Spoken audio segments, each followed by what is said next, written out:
devil's game. Oh, can you hear the headlines scream? A broken world inside his dream. The devil's talking, don't you listen too long.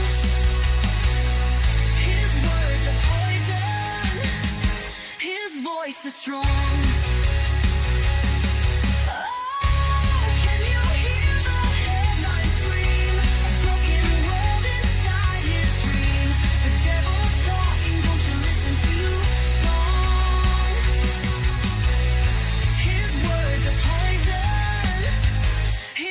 Is strong.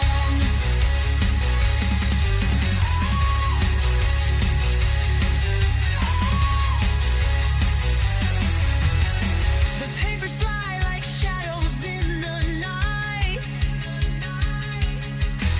Every story's fun to feed the fear and fright. Divided hearts and minds, the cycle never ends. Another chapter written by the devil's hand.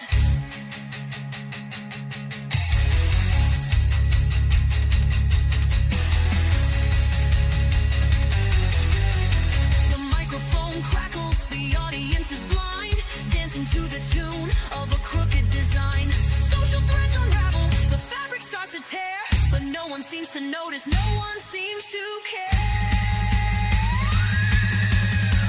Oh, can you hear the headline scream? A broken world inside his dream. The devil's talking, don't you listen too long. His words are poison, his voice is strong. Can you hear the headline scream? A broken world inside his dream. The devil's talking, don't you listen too long. His words are poison, his voice is strong.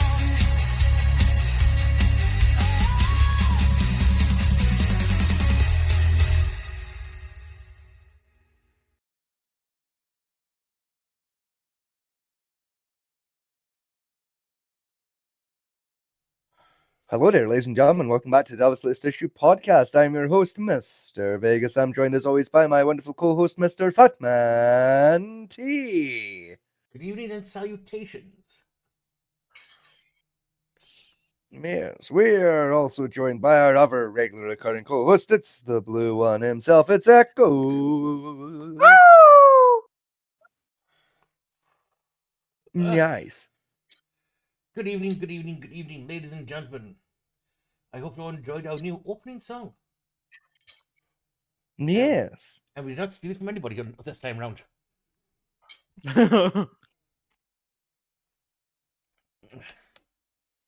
Yes, it's actually made in-house. I mean, you said it. We didn't pay. I said you said we didn't pay money for it, but we didn't steal it either. Yes. We used the ancient forbidden art to create it. Better known as we asked my black friend to do it for us. So That's the cover story, and that's the one we're sticking to. My black friend did it. Black friend, the kidnapped Ethiopian girl in his basement.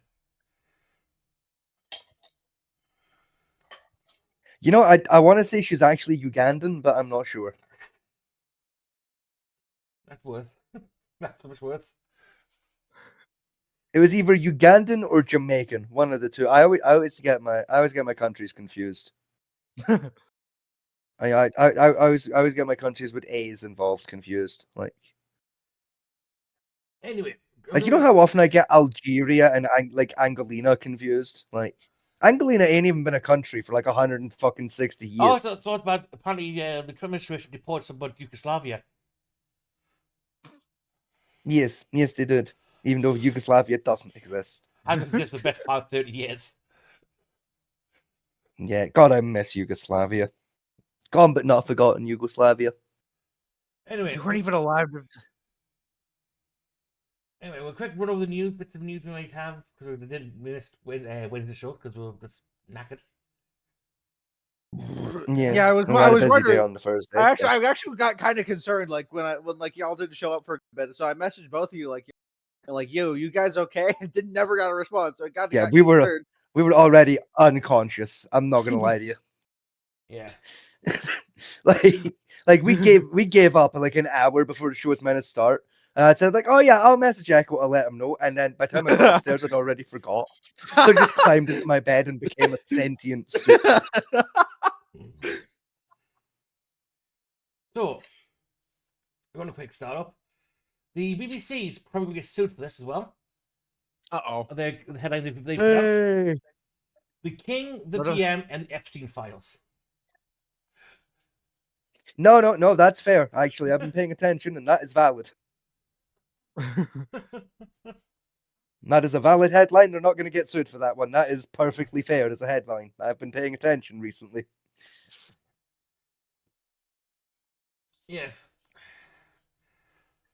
Even though the Epstein files were released, it's all blank sheets of paper, pretty much. Oh, but she was just releasing blank sheets of paper. Yeah, is what but they yeah, did. there's still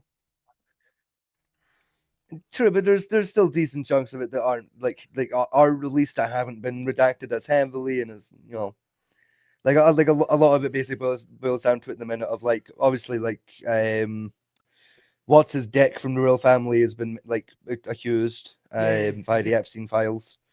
He's being outed from the Royal Lodge. And yes, as a result of it.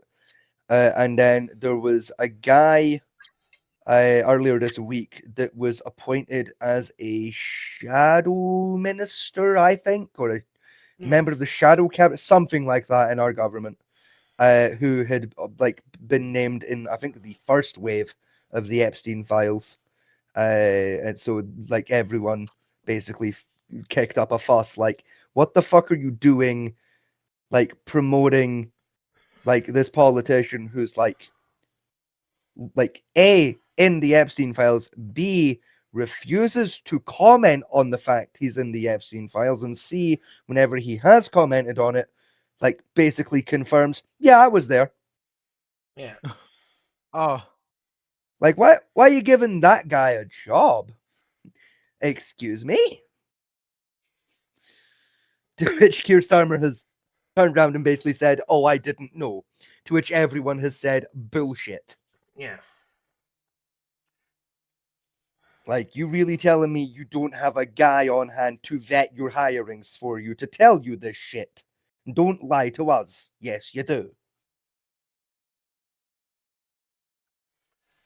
Yeah. Next one is basically more bitching about the various Epstein related. You know about that Mendelsohn guy who's currently raiding his house. People raiding his house now. Yeah, I think. Peter Mendelsohn, I think is. Yeah, I think that was his name. Was it Mandelson or something? Yeah, it was something like that. Yeah. Then we've got U.S. U.S. senators bitching about Starmer's thing over the Chicago Congo. Chicago. Chagos Islands, which is basically The versus, Chagos. Yeah, the Chagos. Those small insignificant islands which no one gives a crap about. And that. Well, technically don't give a shit because it's basically just archipelagos, and the only value they have is currently in the middle between like Africa and India. That's it. And Starmer's Good holiday destination, though, in fairness. apparently we're very good holiday destinations. So the idea was we were going to have them back to what they've requested the indigenous people, even though they've been dead for the best part of 500 years. And that's, Just go up to the graves. Yo, we're giving you your land back. yeah, basically. And he decided, well, we're not going to do that anymore because there's no point to it, really. I mean, fair enough, I guess. Like, they're dead, so I mean, yeah. The indigenous people are dead, but technically it does have its own capital city, theoretically, on these islands. Does it? It does, yes. It's sinking. Huh. I mean, that as well, in fairness, it's still not valid because the only reason the indigenous people are dead is because we fucking killed them. I don't know. We did not kill them. Yes, so the then fuck who the we fuck did? No, Who the fuck did then? we did not. The Indians killed them.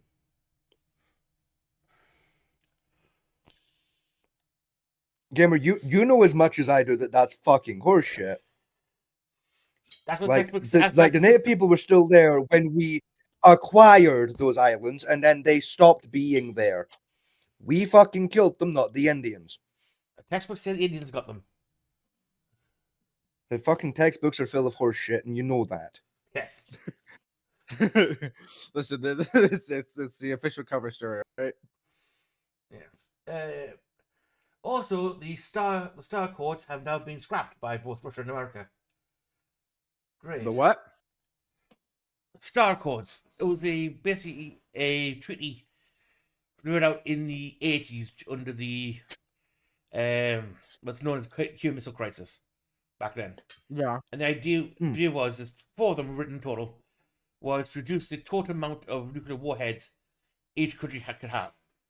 Oh right, yeah. I know what you're talking. Yeah, the currently was sitting at the restriction only having 4,000 warheads each. Yes. And that, you know, Well, do you know why they're abandoning the Star Accords? Because it like I actually like know the answer to why the Star Accords are being abandoned, because it's actually kind of cool. this is a stupid idea in the first place. Partially, yes, but there's a far more interesting reason. Go on then. What is it? The Star Accords literally expire. Like, I think it's either tomorrow or Sunday. Oh really? Like the written agreement literally expires this week anyway. Yeah. So both Oh. nations have basically gone, you know how this deal expires in like fucking 4 days? What if we both just said fuck it and just give up early? And they've both gone, yeah, fair. Like, meh. It's like, yeah, fair enough. It was a stupid deal in the first place. Oh yes. Like, you know what, 4 days ain't gonna make a difference, is it? You know, when you generally hear people say, "Oh, we'll limit the nuclear arsenal." All right, so what? Maybe 100 warheads each? No, $4,000. No, destroy the world. Yeah. 100 times over wasn't Yeah, enough. You want as to a- go on for like Yeah. 400 times. Is that what we were saying? Yes. Ah, lovely. Yeah, like, makes sense. Then there's Russia's new nuclear weapon it's developed. Well, it says it's developing anyway. I say it's developed. I don't know if I. Have you heard about it yet? The Poseidon nuclear warhead the Russians developing. It's genius in a way that basically what they've built is a very large torpedo. And the way it's designed is, in order to avoid sonar, radar, or anything else, it creeps very slowly at about a fifth of a mile towards its target. Right? Gets close to this target, and then detonates in the water. A 300 megaton detonation, creating a tsunami to attack the coastal areas of radioactive water. Huh. I think I read a book that had that as a plot point. There's a few books that read that as a plot point. Yeah. But some information has been dug out. You know what's terrifying? That's not actually a bad idea. It's No, not, it's not. It's not, since 90% of all countries' capital cities are in the coastal region.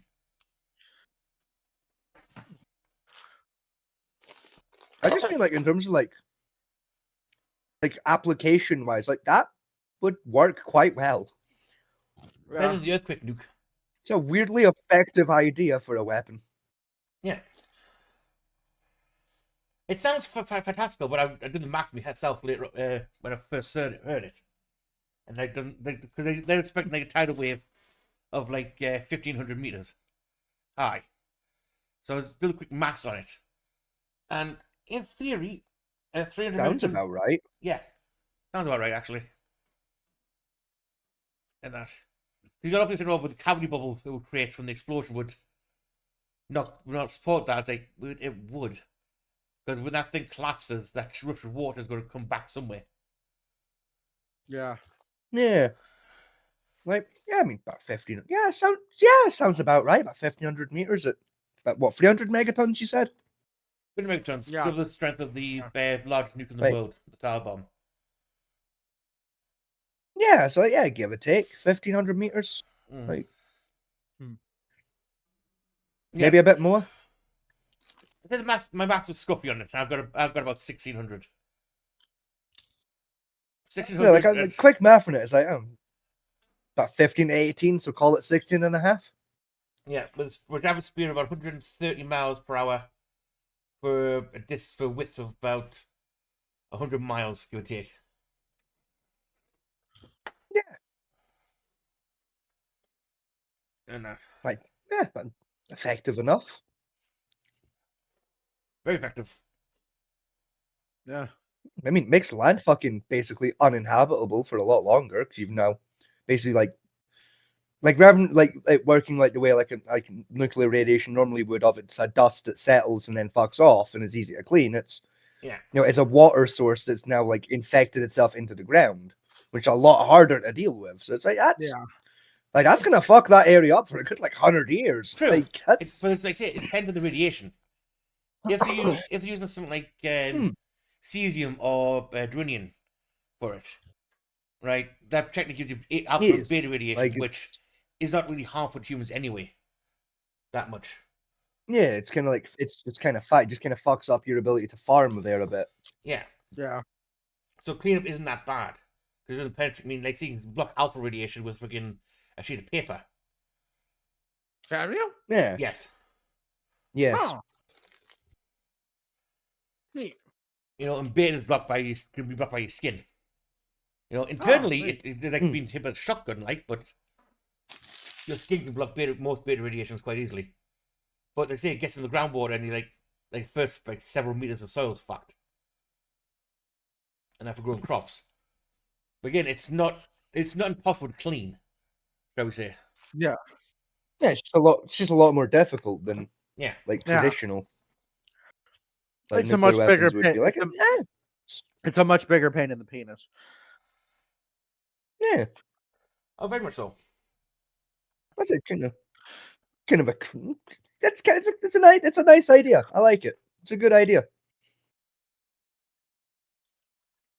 It's better than the idea that the Americans came up with. They dropped the nuke towards the Earth's core and created a shockwave to the mantle to create an earthquake on the side of the planet.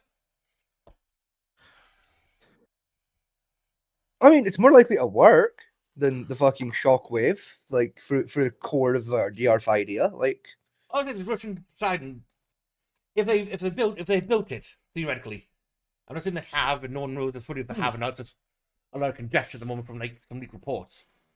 Then Yeah. yes, it will work. The actual size and scope of it is unknown, depending on what core they're going to use for it, and they really can actually build a 300 megaton bomb. But it's basic theory and engineering of it is sound on that, which is surprising for my words when I say Russia has built something that's mechanically sound. you say that, but like, let's be completely fair for a minute. Like, Russian math is actually pretty fucking solid. Like, Russian mathematicians make up some of the best in the world. They do and they don't. There's a problem with Russian design philosophy which dates back to the Soviet Union. Is, if the room temperature IQ man on the street can't use it, therefore it's worthless. Type of idea they've had, and they've Yeah, like still have like to some 100%. Like culturally, like they have those issues with their inventions and that, but like just like working on pure mathematics, like they're fucking intelligent people. degree. I think just some of the utterly smart. What I found with Russian technology is it's utterly smart and innovative in very odd ways. Like for automobiles, right? They'll just dog shit at it. They could never get one to work correctly. Yet they managed to build a workable rocket to take a man into space before the Americans did.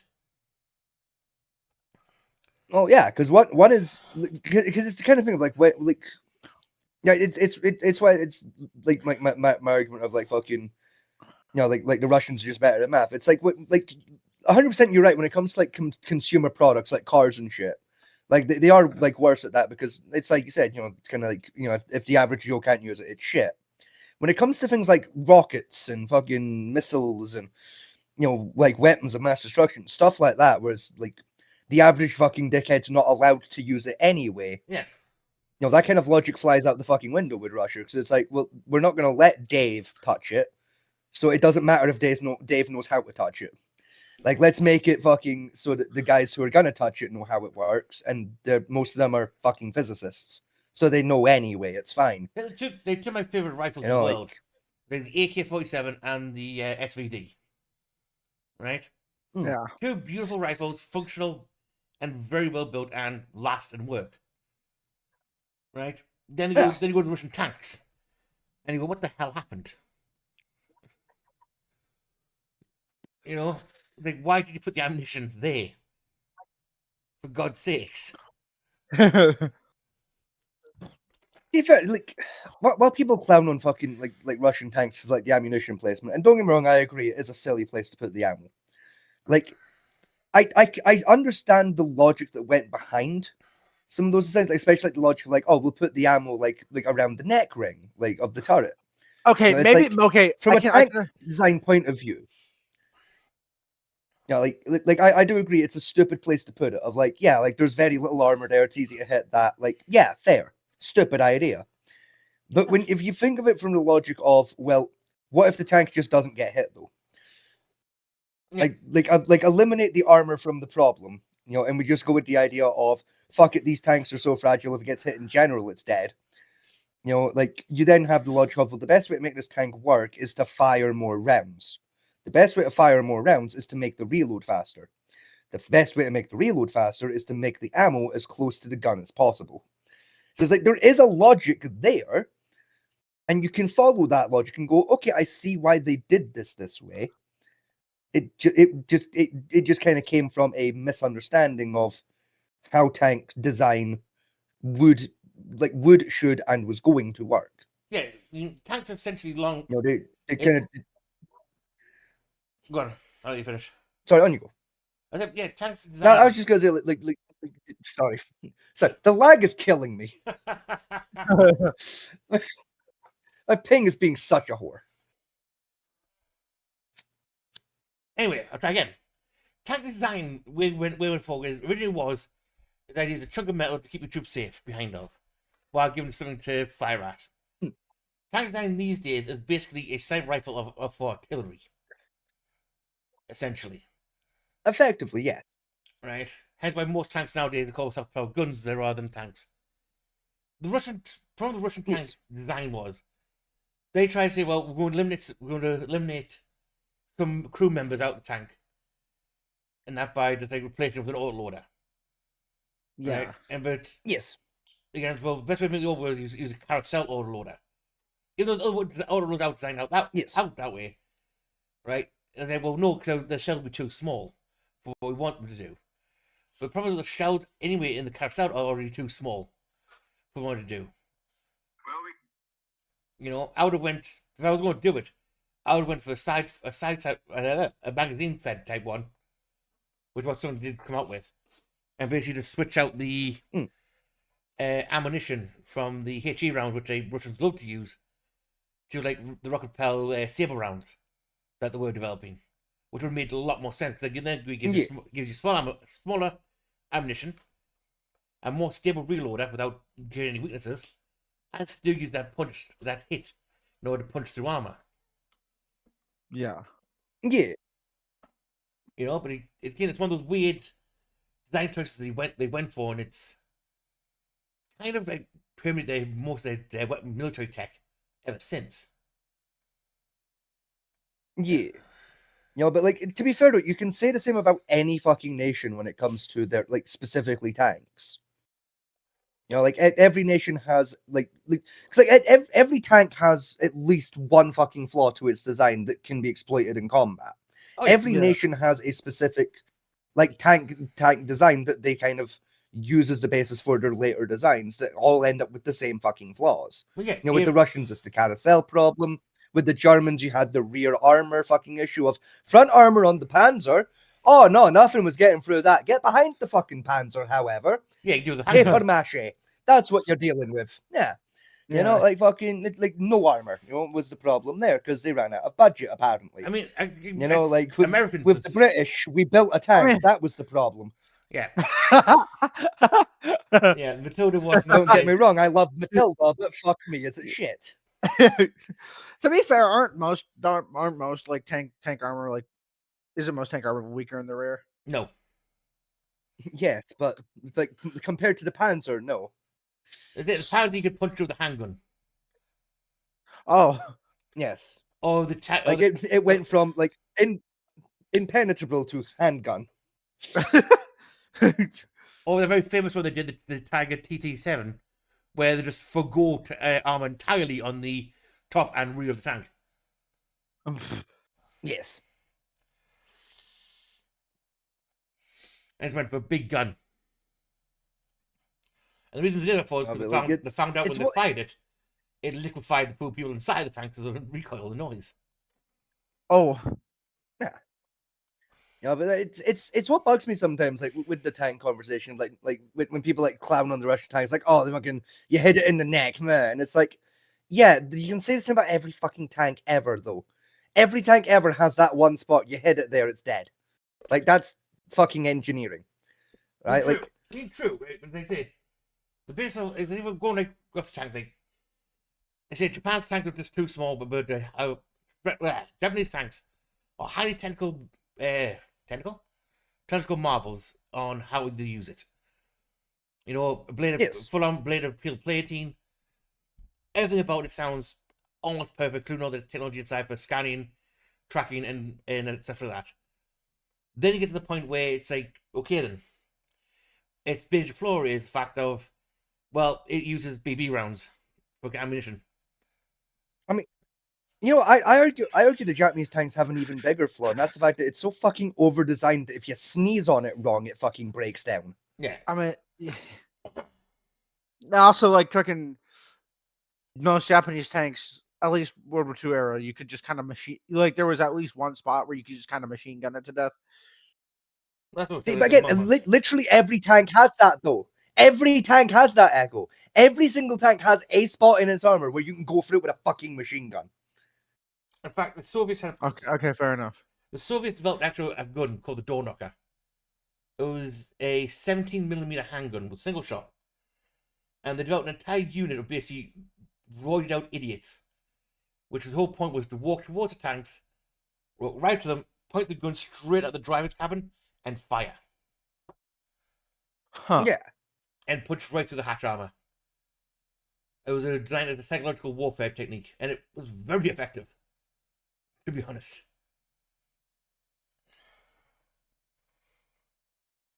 They absolutely denied they ever did it, and that, but door knockers have been found.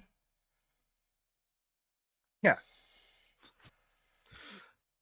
And that, and the grocery to this day just came, oh, it was a project handgun we're thinking about building. A box of 100 of the fuckers. Yes. Yeah, those were the prototypes. You know? But anyway. What was I? Apparently China's joining the nuclear talks between Russia and America. Oh god. Oh, they tend to I get mean, our makes nuclear power. sense. The nukes, they technically are technically a nuclear power. And that's with I think the fifth largest stockpile. Oddly enough. I said, I don't know what the fuck you mean technically. Like, they're a world power and Yeah. they have nuclear weaponry. This, by the very definition, makes them a nuclear power, but, you know. True, but the ICBMs haven't been used or maintained for the best part of 20 years. To be honest. Neither of ours, and we're still considered a fucking nuclear No, power. ours have, because ours are on submarines. Yeah, okay, they get maintained at best. Yeah, well, no, they're going to rebuild this year, aren't they? Yeah, Right, they get okay. maintained at best.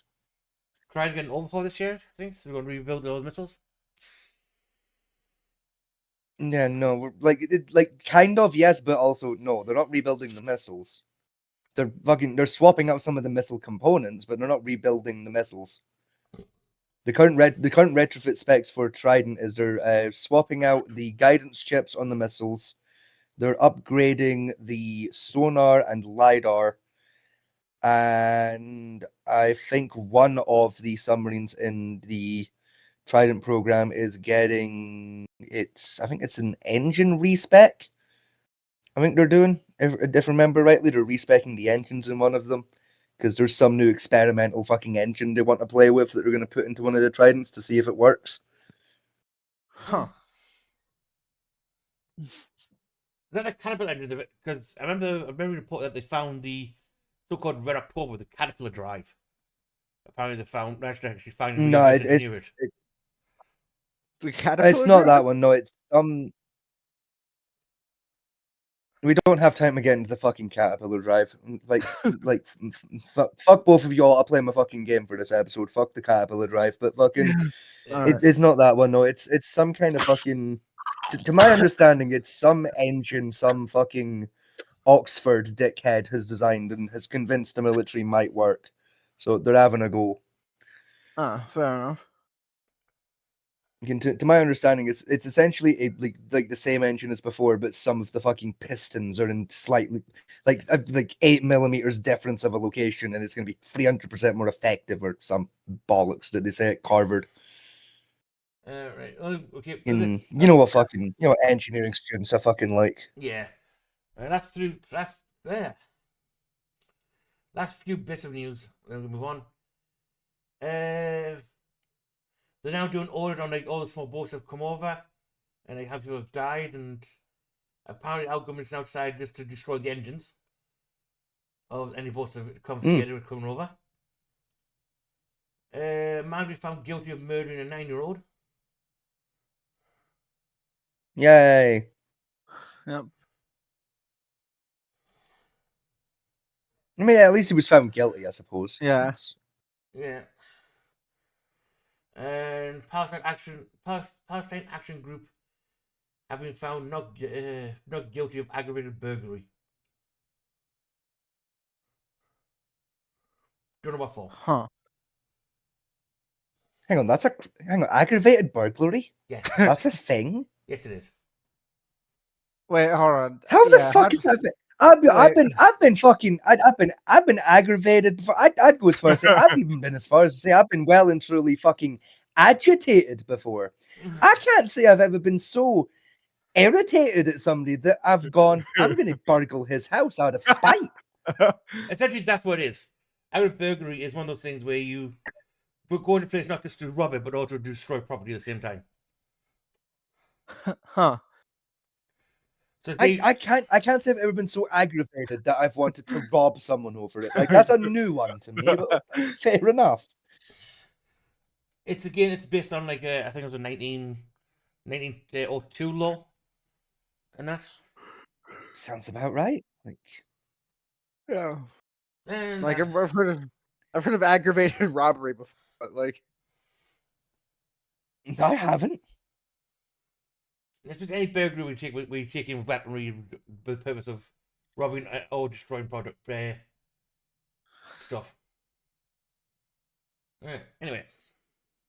Like, I'm not saying it shouldn't be a crime. It's just that's a new one to me. I fucking didn't know there was an extra version of burglary. I thought it was just burglary. You actually you have to go like burglary with intent as well. I mean, what's sure. your- I feel like burglary in general is, but like I feel like nobody just on a whim goes for a burglaring. You know, like, nobody just wakes up and goes, I just fancy a little burgling today. Like, no, you plan that shit, surely, but I don't know. There's like, such thing as accidental I don't think burglary. anyone's ever accidentally burgled. No, there's such thing as accidental burglary. That occurs How the fuck are you gonna accidentally burgle someone? because burglary technically is breaking into the property which isn't yours. That's what burglary starts. That's what definitely what burglary is.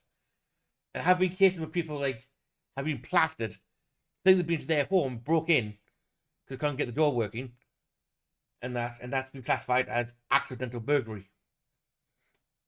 huh. I feel like that should just be breaking and entering. Like, to me, it's not burglary unless you steal shit. Apparently there are degrees of burglary. First degree, second degree, and third degree. Probably the difference How the is fuck are you gonna do third degree burglary? Third degree burglary is breaking into a locked container, like or other specified or another Oh, specified okay. offense.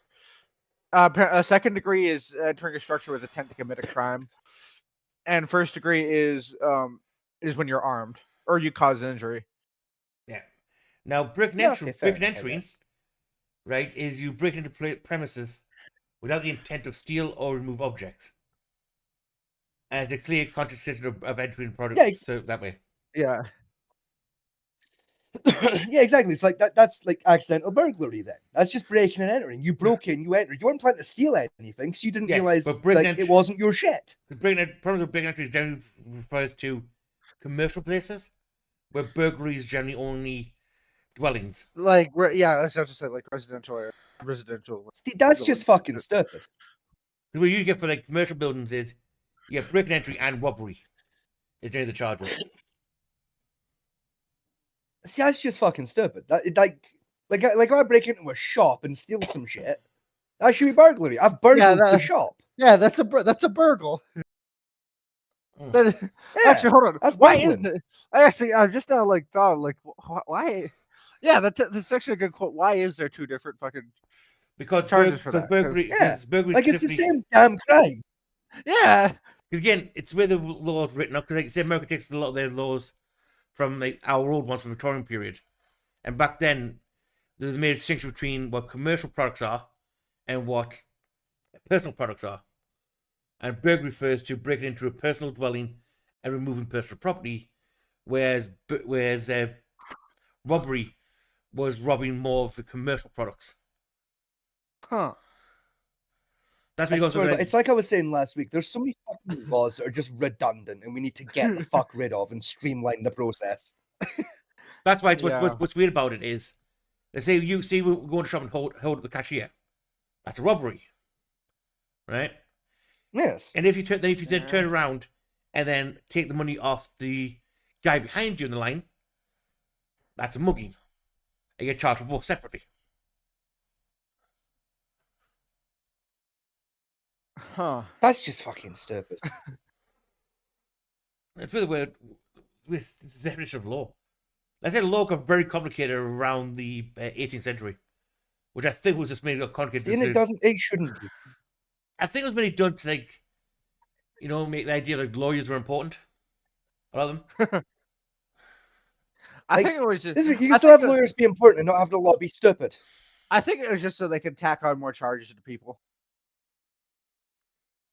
Again, you can still do that. Like you know how I'd make that law work, right? Like the exact scenario you gave there, right? Of I go to a store, I hold up the store, right? I turn around, I rob the other guy in line. Do you know how I'd handle that if I Two was counts writing of the laws? Robert times Two two. counts of robbery. 2 fucking counts of yeah, 2 counts of robbery. You went to a store to rob the fucking store.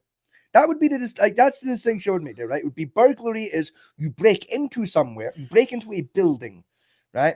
What like be it a home, store, whatever, you break in and you steal some shit.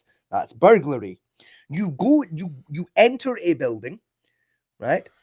And then you like proceed to then steal shit from that building. You haven't broken in, you've just walked in, right? Say specifically like a store, and you steal some shit, be it via force or shoplifting. That would then be robbery. Yes. But stupid thing Like, you also got you go That's how I would make these distinctions. Is Probably- it shoplifting robbery too? Then yes, shopping technically is robbery, but it's charged differently because shopping is done during times of business hours already open. But so is fucking robbery. And I Yeah. go in with a gun. No one's gonna rob a bank when the bank is fucking shut. It's how you getting the safe open. Yes, but robbery is referred to like stealing money rather than products. It's Mm. because like say what seems stupid if you look about it is when levels like say you're robbing a person, right? Dale's robbing Nickel, right? Why me? Why can't you rob soda? I'm not gonna rob. I'm not gonna. Because soda's not here. Yeah. Right? And I steal, say, about 100 quid's worth of product stuff from him. That's a mugging. Now, if I steal 250 quid's worth of shit, that then moves up to petty larceny. Then once you get, I think, 500, that moves up to larceny. And then above 950 is where you get to grand larceny. So even like just mugging somebody has various levels to it for charging. Fuck See, me.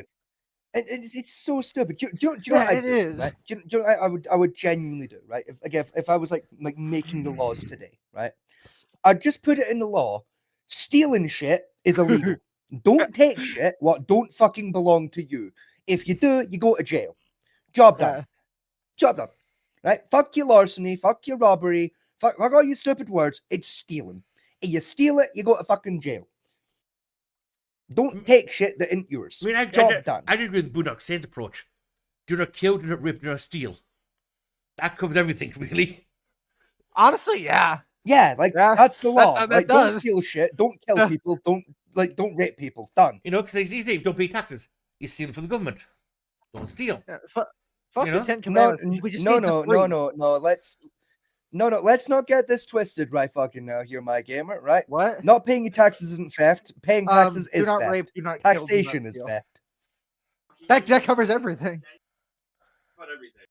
But wait, what even are the rest of? Oh, no, there should be 4. What's the everybody. fourth one? I don't want to love everybody. People suck. What? You know about... That, no, that's free from Boondock Saints. Yeah, Jim- fucking. They're having a background conversation. Uh, Don't rape, don't kill, don't steal, don't be an asshole. No, so just trying to tack onto the like the Boondock Saints thing. Is with the fourth one that is don't be an asshole. Being an asshole is fun to people. Yeah, but not being an asshole is already covered by the other three. Like, if you steal shit, you're an I mean, yeah. asshole, ain't you? Like, I mean, Scotty says that like if you steal shit, you're an asshole. So it's kind of already covered by the other three. Well, see, but you can be an asshole without stealing. Is what I'm getting at. Yeah, stealing. Yeah, is but- what an but if we asshole outlawed is. being an asshole, this show would be a crime. But you can be an asshole. But if we outlawed being an asshole, this show would be a crime. Your show is already a crime. Not legally. Yeah, but it's a Not different yet. crime. It's a crime of hate crime. It's not fucking like arseholery. Your fucking country removes your Listen, it's just a hate crime. It's not like assholery. I mean, it depends which country you're in, technically. Hate crime is being an ass. I mean, in None of England, it's funny. I think in England, like, most of shit is probably hate speech. I mean, yeah, like Exactly. I'm still surprised. Like your fucking armed police officers haven't kicked in y'all's door yet. Right, anyway. Our local armed police service doesn't have the balls. Be honest, I've got more weapons than how the armed police service does. It might Yeah, probably function. exactly. Anyway, we're moving on to the game.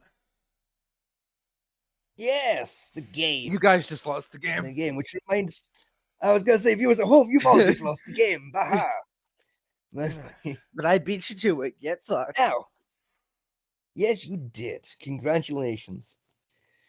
Now, welcome, ladies and gentlemen, to the game of this evening. This is a wonderful game. It's a game I enjoy. It's a game I've played many a times outside of this show. Right, what I've done is I've taken the premise of my usual game and fit it to meet today's genre. This is a little game I like to call Real or Fiction, or sometimes I call it Real or Fake. But if that's a title of the Here show. is the premise. Yes, here is the premise, right? What I have done is I have gone onto the Tinternet. I've gone onto the Tinternet and I have grabbed four examples of genuine, actual conspiracy theories I was able to find that at least 10 people believe. Okay, that was a key Good. requisite. Minimum 10 people had to believe this theory. And what I did was I then categorized these four theories into like their own little categories, and I issued myself a challenge to make the fuck up a conspiracy theory in the same genre / category. And I'm going to read them out, and it's going to be your job, to figure out which of the two conspiracies I give you is real and which one is fake. Oh. Are we all ready? Ready. Ready as I'll ever be. Alrighty. Round one. History-based conspiracies. Okay. Okay. So, conspiracy theory 1. Gingers are aliens. Mm-hmm. I think like that's got to be a real one, right? Like Okay, well, hang on, right? The reasons, right, for why gingers are aliens, right? Reason one, right? Gingers apparently have got a heightened sensitivity to weather patterns. Reason number Huh. two, gingers have an easier time getting sex, they are better at having sex, and they have orgasms more frequently and more intently, allegedly. They're just doobie freaks. Reason yes. number three is apparently ginger people, their brains process pain slightly differently to everyone else's brains, allegedly. Yes, most of them Right. generally pussies. And this, yeah, and the general theory is that ginger people are aliens, and these aliens came to Earth and started breeding with humans around the year 2100 BCE to prevent their own species from going extinct. Okay, so that's conspiracy number one. Okay, conspiracy number two. The Nazis are secretly hiding on the moon. Here are the reasons why. Reason one. Nazis invented a whole lot of rocket technology during the war. Reason number two. Most of the of NASA, or NASA scientists, I should say, were in fact Nazis before they joined NASA. And the reason they agreed to join NASA is so that they could join their Aryan kin in the quote-unquote Fourth Reich upon the moon. Reason three. That's why NASA refuses to go back to the moon, is so that we don't discover the Nazi base hidden on the moon. And this isn't a reason, but this is a point, towards this theory, as in it's a sub-note along the theory of something else that they believe, and that is that Hitler is either immortal or a zombie and is living on the moon. So which of these two conspiracy theories do you think is a real one I found on the internet, or one I made the fuck up? Second one. Yeah, the second one. I think the second one. I know. I've read that one myself, and I know it's a general conspiracy that people believe the Nazis went to the moon. Okay, so you're both locking in that Nazis are hiding on the moon is Yes. the real conspiracy theory. Yes. Yes. I hate to tell you, you're both wrong, actually. Fuck. Because the thing is, this is the thing, Fatman. You are right. There is a conspiracy theory that the Nazis went to the moon, but it's not that they are to this day hiding there. It's just that the Nazis had a secret space program that you're thinking of. No, there's the generally one out there that because Not that I found. it's Don't argue with the cards, are. I know what I'm saying. There's generally one out there. It's been propagated mostly in like California areas and southern Texas for some reason, and the general belief is that the government found plans for a Nazi moon base, which is why we have the Eden Project, was originally a Nazi plan for building a moon base on the moon for the Nazis, and they believe that the V2 rockets were built and used to transport Nazis to the moon to build a base on the dark side of the moon, hidden from the view, just as a separate facility, along with a cloning facility built in to reclone the soldiers needed. Well, I haven't heard that theory before, and I didn't find it during my research, so you're still not getting a point. You still lose. So, round number two, my good people, round number two. The genre for round number two is popular culture, better known as simply pop culture. Oh boy. Are we all ready? Yes. Okay. Theory number one of category 2. Michael Jackson was actually an FBI informant and not a pedophile. No boy. Reasons here we why. go. Reason 1. Michael Jackson's pedophilic actions were simultaneously too obviously creepy to be an actual pedophile, and yet parents still trusted him to basically look after their children. Reason number 2, around the same time as quite a lot of the original allegations against Michael Jackson came out, Michael Jackson suddenly started to become much closer with a large amount of celebrities who either at the time were being investigated for being pedophiles, or we would in later years find out absolutely were pedophiles. Those are the only 2 points towards that conspiracy theory. Mhm. Conspiracy theory number 2.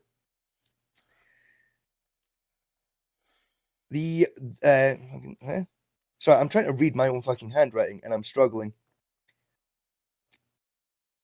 The World Trade Center was actually a front for military intelligence training, and was not in fact a stock exchange. Reason number Okay. 1. After 9/11, US stock trading continued relatively unimpeded despite the quote-unquote nerve center of trade being destroyed. Reason number 2. US military intelligence became significantly weaker, with the US relying on Allied intelligence in the earlier years of the subsequent war on terror. And reason number 3, the ground and sorry, this isn't a reason. This is just a continuation, an explanation, so to speak, an elaboration, if you will, on the theory, and that's that only the ground and first 7 floors of the World Trade Center were actually used for stock market trading and business meetings, and the rest of the building was just offices and training facilities to teach military intelligence personnel. Which of these 2 theories do you believe, good people, were an actual theory I found on the internet, and which one was bollocks? I think it's the first one. I think the first one is something you found on the internet. No. World Trade Center. Okay. Oh, Ladies and gentlemen, Fatman T is correct. The World Trade Center secretly being a military intelligence agency is a genuine conspiracy theory I found on the internet this week. I made the fuck up this theory that Michael Jackson was secretly an FBI informant. Fuck off.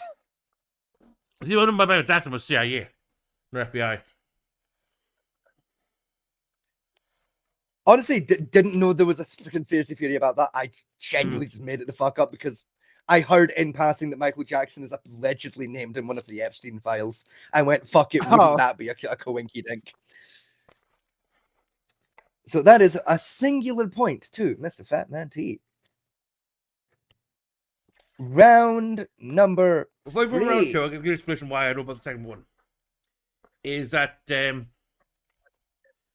that after the attack, there was also chatter about it being a training facility for like the CIA and NSA at the time, and that's the whole reason why it was targeted for, was to weaken the America information structure to stop them tracking down the drug opiate deals. Now, true fact is, CIA, NSA, and a few of their authorities did have offices in the Twin Towers, but they're purely like payroll administration things. Yes. And yes, it was true that one of the first, I think it was 10 floors, were actually for stock exchange. Yes. Now, are we ready for round number 3? Yes. Yes. Fantastic. The genre for round number 3. It's everyone's favorite conspiracy genre. Say it with me, ladies and gentlemen. It's aliens. So, alien conspiracy number 1. Area 51 is a psyop. Okay. Point number 1. If the government was really hiding aliens, right? If they were actually hiding aliens at Area 51, they would have moved them by now due to the publicity and the general knowledge of Area 51 being where they hide aliens, right?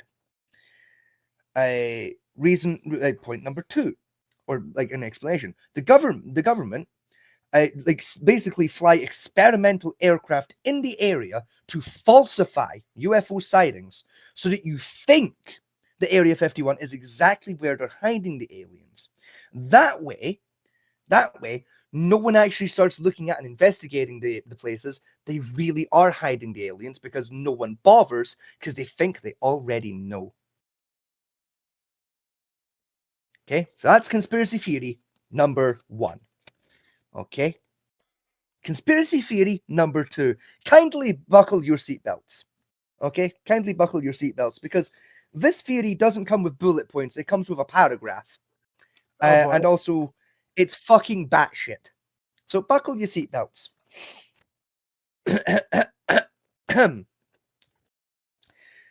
Pedophiles are failed genetic experiments conducted by aliens. What?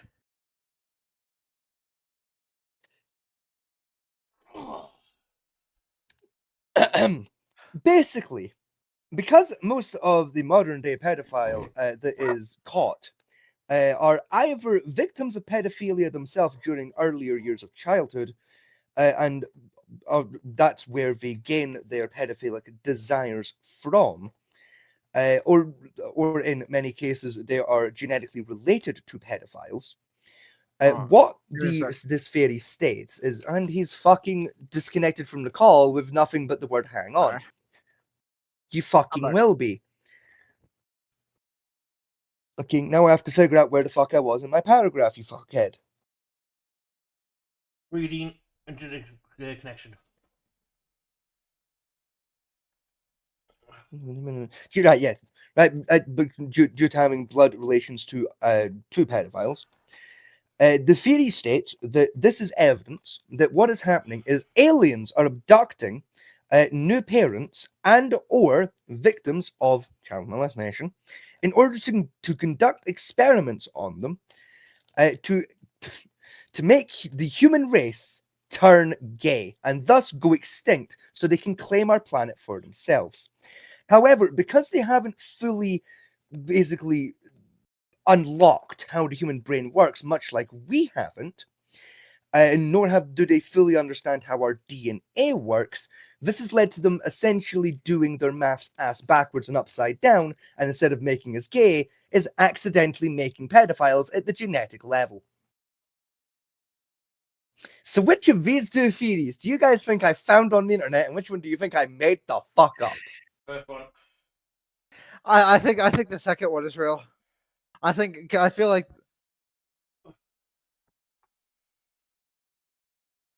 Oh, Las Vegas. No, I'm here. I was waiting on the Echo finishing his fucking sentence. yeah, I'm going with the second one. Yeah, so to just confirm, Echo, you believe the second theory is the one I found on the actual internet, and Fatmata, you believe the first one is the one I found on the Yes. internet.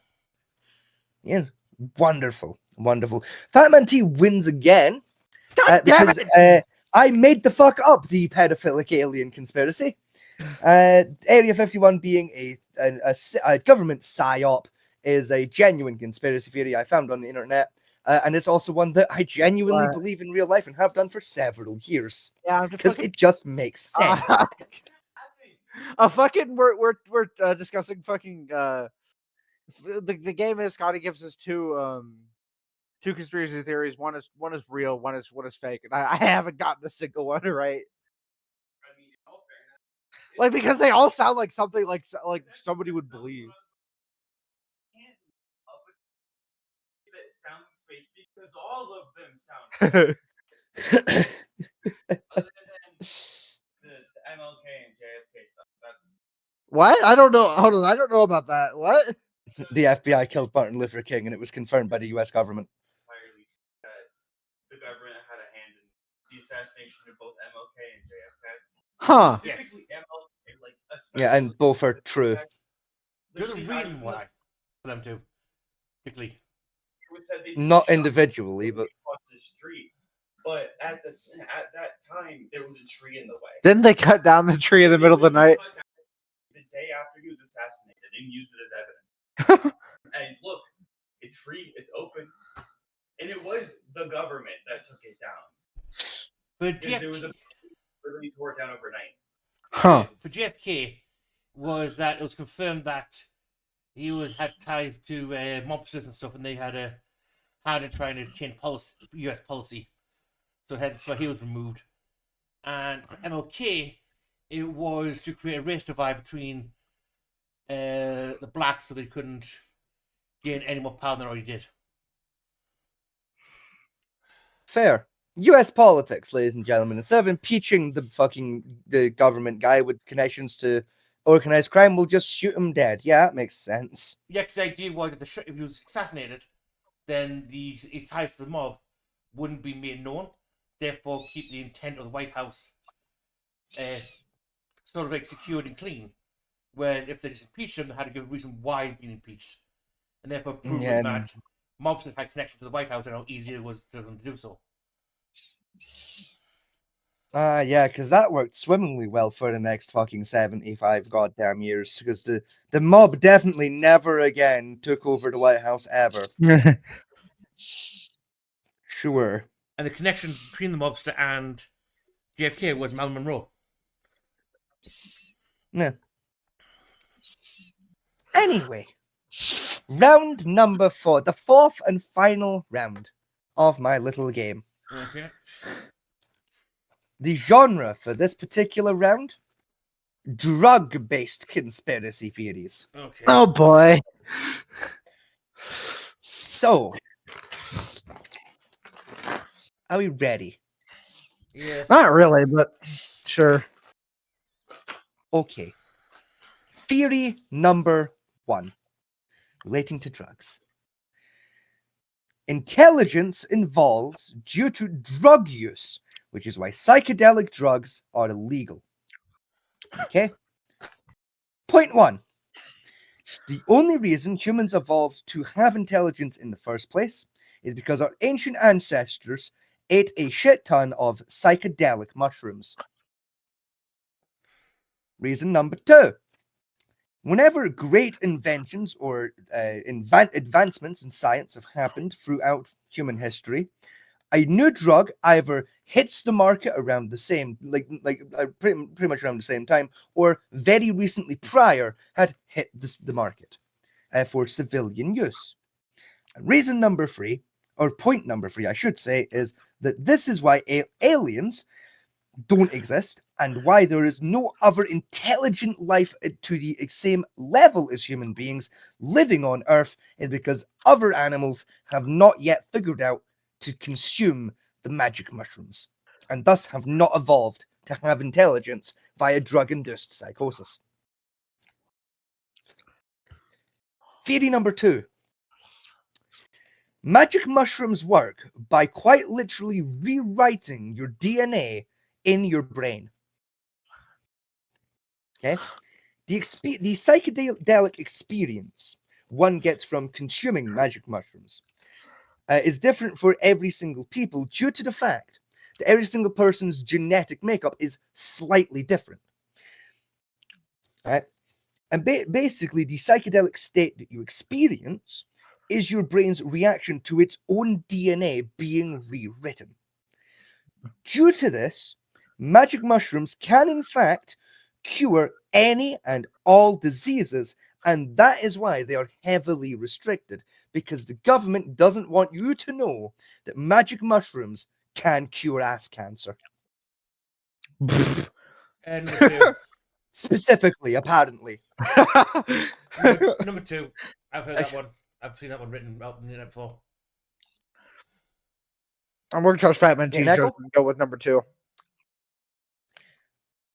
I'm afraid you're both wrong, actually. Fuck! Theory 2 is the one I was made the going- fuck up. I was gonna go with number 1, but then fucking Fatman T said he's seen it before, so I trusted you. I have seen it before. I've literally seen that one put out. That The one that was real was the intelligence involves. The one that is real is the intelligence involves via the use of drug use, which is a theory I watched a documentary about on, I believe it was Tuesday afternoon, because I was bored and it showed up. Because one of the ones I remember with the particular magic mushroom was that it rewrote your brain, rewrote your DNA using the fungus, and the hallucinations was your connection to the mycelial information network from all the funguses on the planet. Huh. See, and that's the thing is that is a very similar theory to what I have written down here, but not the exact same. So, like, while yes, and this should be stated. Well, yes, obviously, as we've seen today, there are theories out there very similar to the ones I have made the fuck up. A, didn't see those theories, and B, it's conspiracy theories. What we've done right now is proven that no matter what the fuck you make up, there's always going to be a conspiracy theorist crazy enough to have ever come up with the same shit before, Yeah. or crazier shit. I mean, Yeah. I'll give you a couple, right, that I know of, right, and see if you can guess which one's real or fake, right? Because these are lovely ones, right? Human history. There's 100 years. There's a 100-year void in human history, known as the Void Century, where it was entirely made up by, if I remember correctly, a king, because he wanted to rule in a specific era, and he basically gaslit the entire world into believing the 100-year gap. All right, that's one. Huh. Second one from medieval, particularly medieval history, is that, if I remember correctly for it,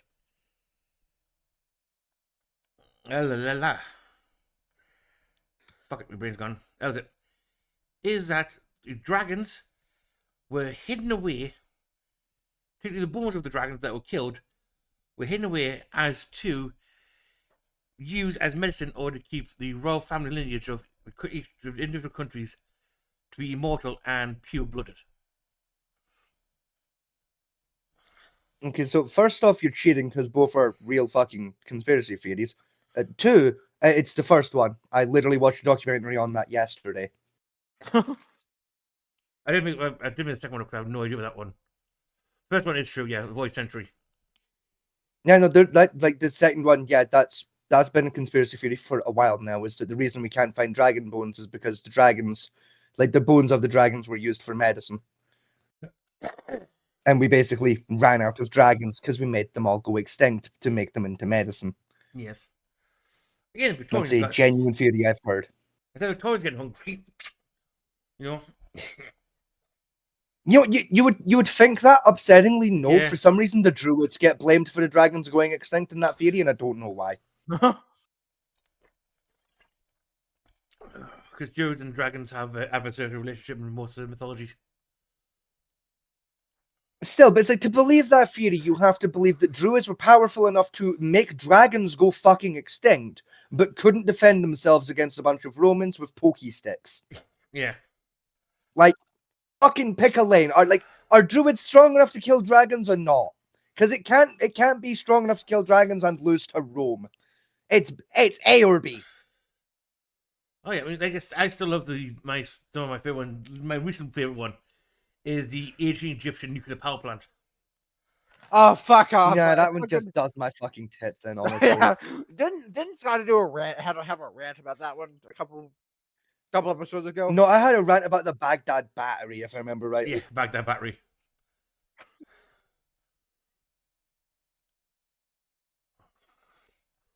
Like this, because this is the thing. Is like there's so many fucking conspiracy theories about ancient Egypt and like having electricity and computers and all this Yeah. bollocks, and it's like, no, you fuckheads.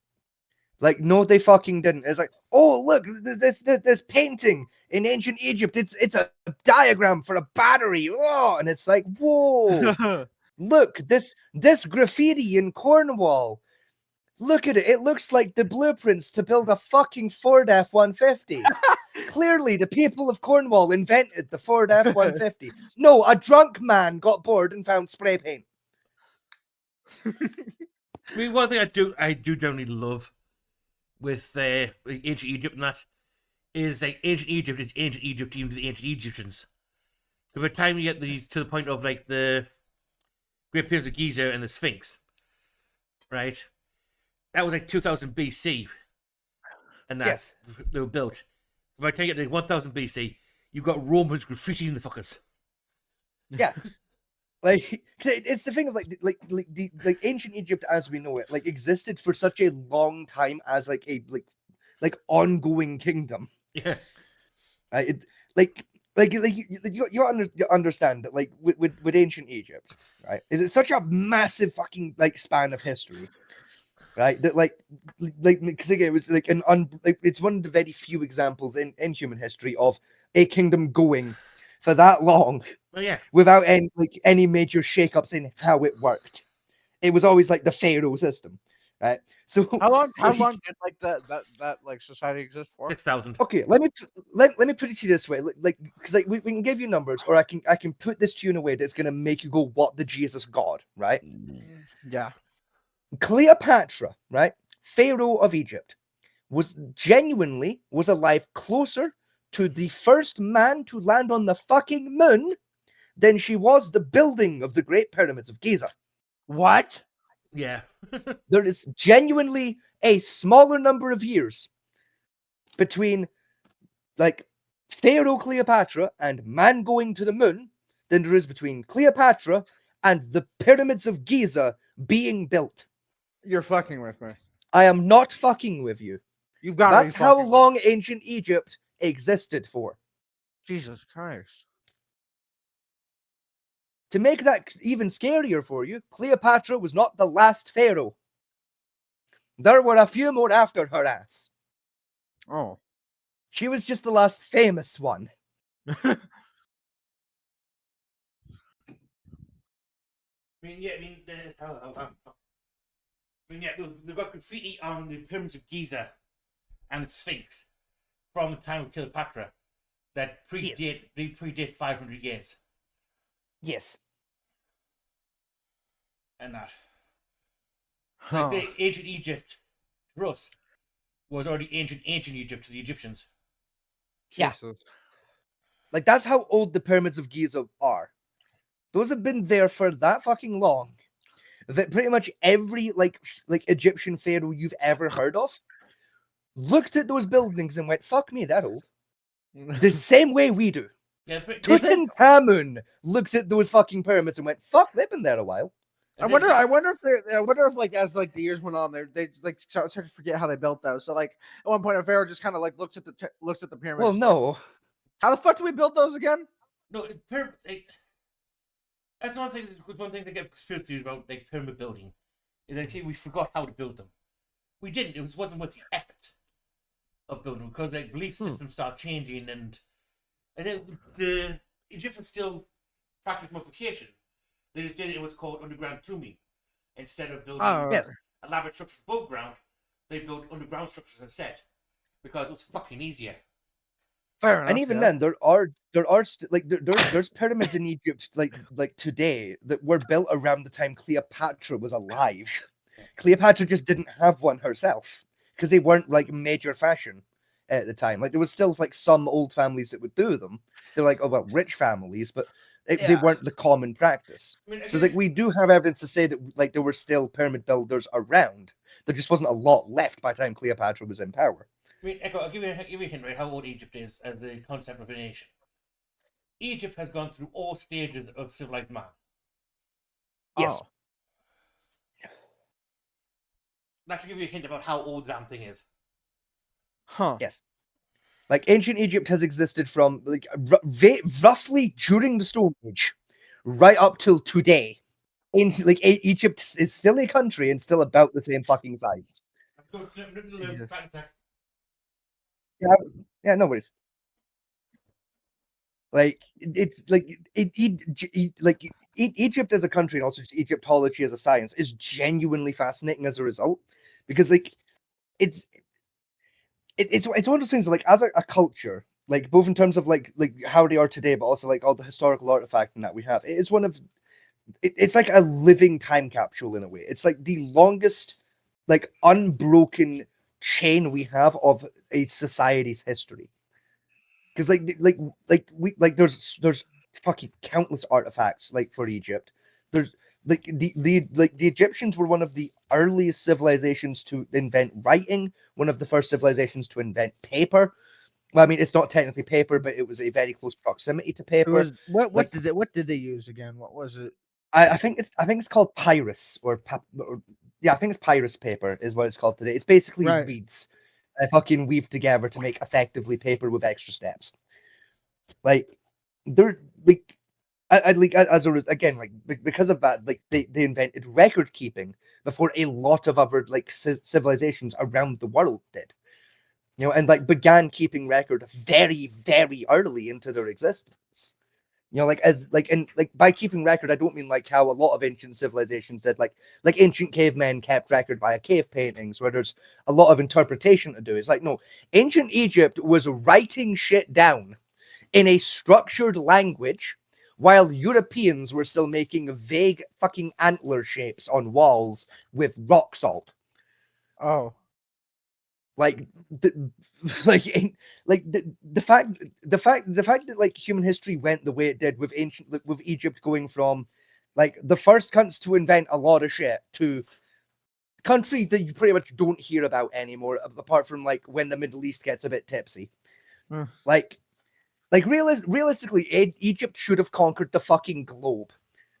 And they just kind of didn't. They just kind of conquered their bit of Africa and went, yeah, good enough. We're happy. We're fine. Like, we're grand. We're fine right here. We've got a bit of Africa. We've got a little bit of the Middle East. That's plenty for us, lads. And they just kind of got on with life where they were. Don't get me wrong, ancient Egypt still had wars and shit with other nations, but like, yeah, but they weren't You know. trying to they weren't trying to yoinkety sploinkety like anything else. They were just they were oh fairly fuck no, they absolutely were. They just weren't good at it. Like, by the time they started having a lot of those conquering wars, it was like, okay, they're dealing with civilizations that have caught up. You know, like, but like, it's just, it's wild. It's like, Egypt is genuinely insane to think about. You know, like theoretically, like if you like consider ancient Egypt as starting and ending with like the pharaoh system. No, it's like ancient, like by that logic, ancient Egypt didn't technically end till like the fucking like 1400s. Like it's terrifying how like how long of a like a time span you can technically attribute to ancient Egypt. Like on a technicality, you can put it from cavemen to the fucking like just shy of the Industrial Revolution. It's that long. It's insane. Most people don't though. Like most people cut it off around like the year 1000 ish, like 1100 maybe. Yeah, but it's like realistically, you can push it right up to like the fucking 1400s. It's insane.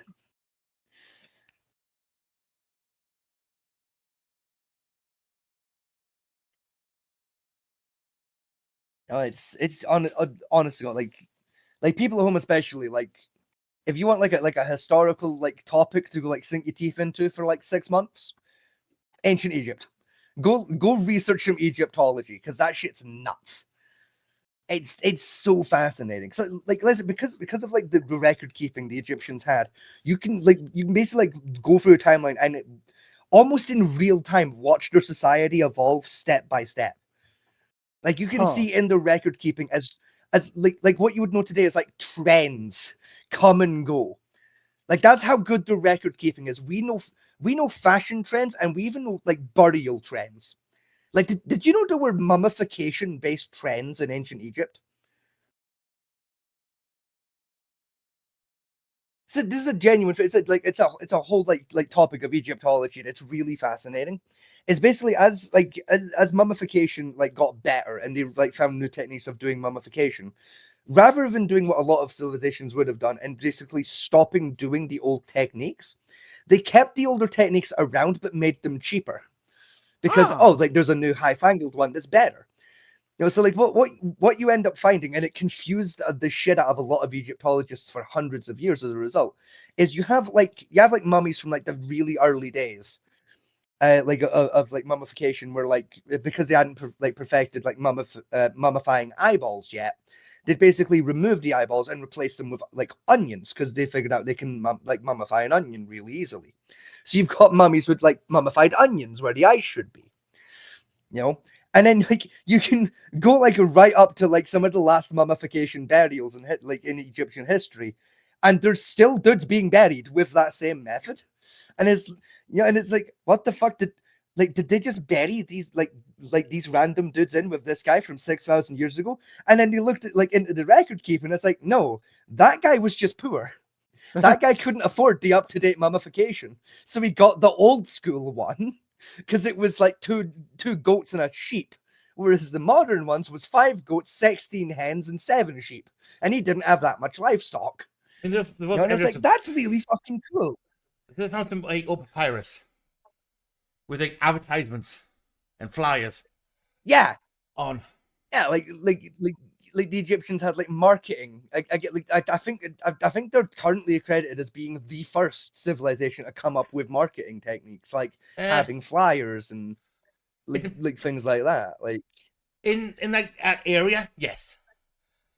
But like say there's good what's weird about history when you look at it is although people often say well, the Middle East and that was a creative civilization. Like Mediterranean Middle East areas. But if you look at world history, there's 4 technical creative civilizations that have cropped up, right? Technically the very first true civilization is Mesopotamia. That's when we start yes, getting like 100%. Mesopotamia is like the oldest one we know of. yeah. Even that got wiped out in about I think what 4000 BC or 2000 BC. About that, yeah. I think it was like It was wiped out. By the time That those sounds about Giza, right. they died out. And they had some like when you mention about that writing, they had some insane tax laws and trade laws Oh, yeah. going on. You know, I mean, there's that complicated. 100%. You know, but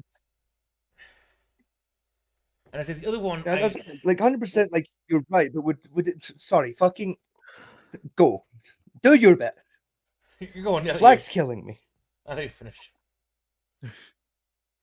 I was like you're absolutely right with like Mesopotamia with like fucking their tax laws were fucking nuts, and again another civilization where we only know a lot of what we know because of their immense record keeping at the time.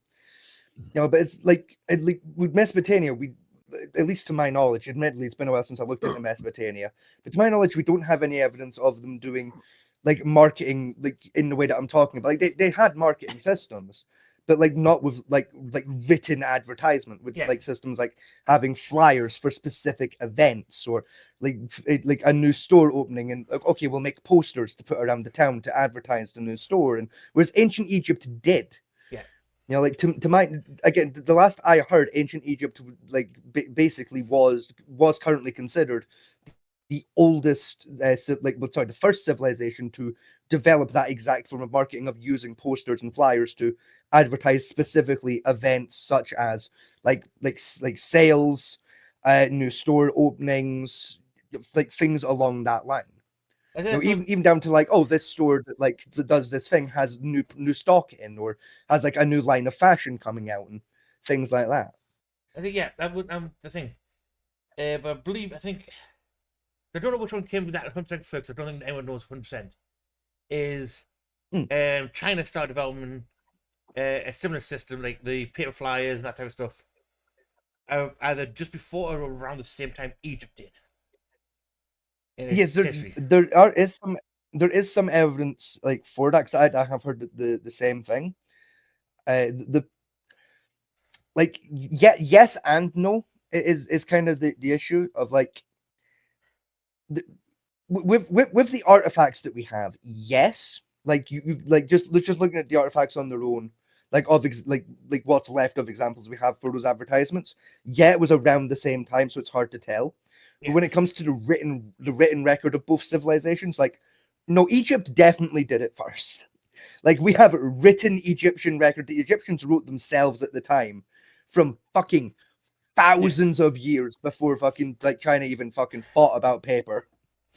Of them like having these same systems like cropping up of, oh, there's a new store opening, here's a flyer. Like we have like written documentation like in like personal journals of like Egyptian fucking what's the word I'm looking for, like priests and that being like, yeah, so I was walking through the market last Tuesday and this strange fella walked up to me and gave me a piece of paper explaining that he's selling some weird new potion that's supposed to cure something called arthritis or something. I don't know what none of that is, but I might go get some and find out a little bit. Like Yeah, like I think obviously they didn't talk like that in ancient Egypt, but I'm not getting done for racism by trying to do an Egyptian accent. But like, you know, like listen, we're talking like thousands of years before like any other civilization had even considered how to make fucking paper. We have papyrus notes from fucking like a random ass chucklebugs being like, yeah, I was given a flyer today, you know, about apparently the chicken farmer's having a sale. I'm still not gonna buy from that chicken farmer though, because I think he's a dickhead. And it's like, hell yeah. I mean, Like tell me the funny thing I recently looked into, right? Because I saw one is there's a guy from Egypt. He's having an argument with a Muslim guy when the Muslim saying, you know, Allah was the first true name of God that other religions stole. And you can put against I've studied ancient Egypt and I've got behind some specific texts. He says, from our texts and from what we've heard from people around have heard, we heard the name of the Jewish God, Yahweh, appears up in our records around 3000 BC. give or take, yeah. Right? Allah didn't appear in anywhere near records until 200 BC. Yes. And it says, well, that's because the Muslims had a deep lot of trade with ancient Egypt at the time. So Yes, they also lived a damn sight closer than the Catholics or Yeah. the Jewish. Well, technically the Egyptians enslaved the Jews. Yes, but like that was a lot later, like later on than the Muslims turned up into trade. Yeah, so against if you had a god, because we had a lot of trade, because one thing Egypt did was it collected religions as part of its Yes. general bookkeeping and accounting. And I said they've got no written records of Allah actually being used as a term for a one true god until around 200 BC, when that crept in, which is when Rome started to like smooge Christianity in a little bit into their religion, somewhat. Yes. Which I mean, it's interesting. I don't take it as fucking like case closed evidence so much. Yeah. The only reason why is because, again, interestingly enough, I watched a documentary that relates to this fairly recently. I've been watching a lot of documentaries last couple of weeks. But it was oddly specifically, it was a documentary about like the origins of religions, specifically the origin of the Abrahamic faiths. Yeah. So Catholicism, Judaism, etc. And the documentary in particular was on. It was talking about the origins of the name God, like where like the concept of a god just called God comes from, and how we got to the word God in today's language. And something kind of cool is the earliest recorded use we have of the original name for God and by Abrahamic standards, that being the name Yahweh. We have some written record. But by which I mean we have a carving in a stone referring to Yahweh that dates back to like something insane. It's like 12,000 BC. There's like a random ass fucking rock, like a stone tablet, written in fucking Hergadurgus fucking talk. Hergadurgus. Genuinely interestingly has like halfway through it written in like the way you think it is of like YHWH, just Yahweh, right in there in the same context of being a singular monotone god whose name vaguely translates to just the word God. It's really fucking cool.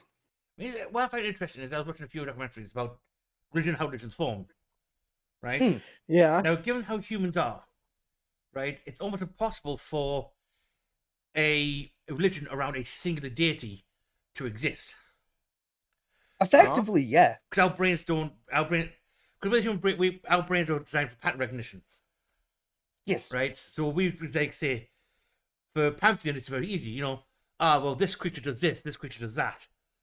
We can't comprehend our idea in our brains of a single entity controlling everything. It doesn't work for a pattern, because how can the one controlling the sun also control the moon when they're both separately?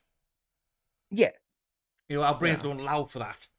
The idea of a religion based solely on a singular god is almost impossible to pull, which is proven. The fact is, even if you read the Christianity in the Bible, although you have God at the top, right, in the Bible, not much is written about God itself, but a lot is written about the angels that serve under him, and each Yes. have their own responsibility and role. So, in a weird roundabout way, although the Christianity constantly say, well, no, we have the one true God, it's more case if you look at it from a purely anthropological point of view, it still is a pantheon of gods, Yes. just with, instead of like having Odin or Zeus at the top, you have this one beady bastard sitting on a throne looking down at everybody. Yes. And he uses angels instead of his children to do his bidding on the mortal plane. Yeah, I mean, and even then, it's still like his children. Because again, you've got like Lucifer and the other two dickheads whose names always fucking escape me, and like Michael were Gabriel. quite literally the sons of. Right, Thank yeah. you, Michael and Gabriel, who were like quite literally the sons of God, who were also angels.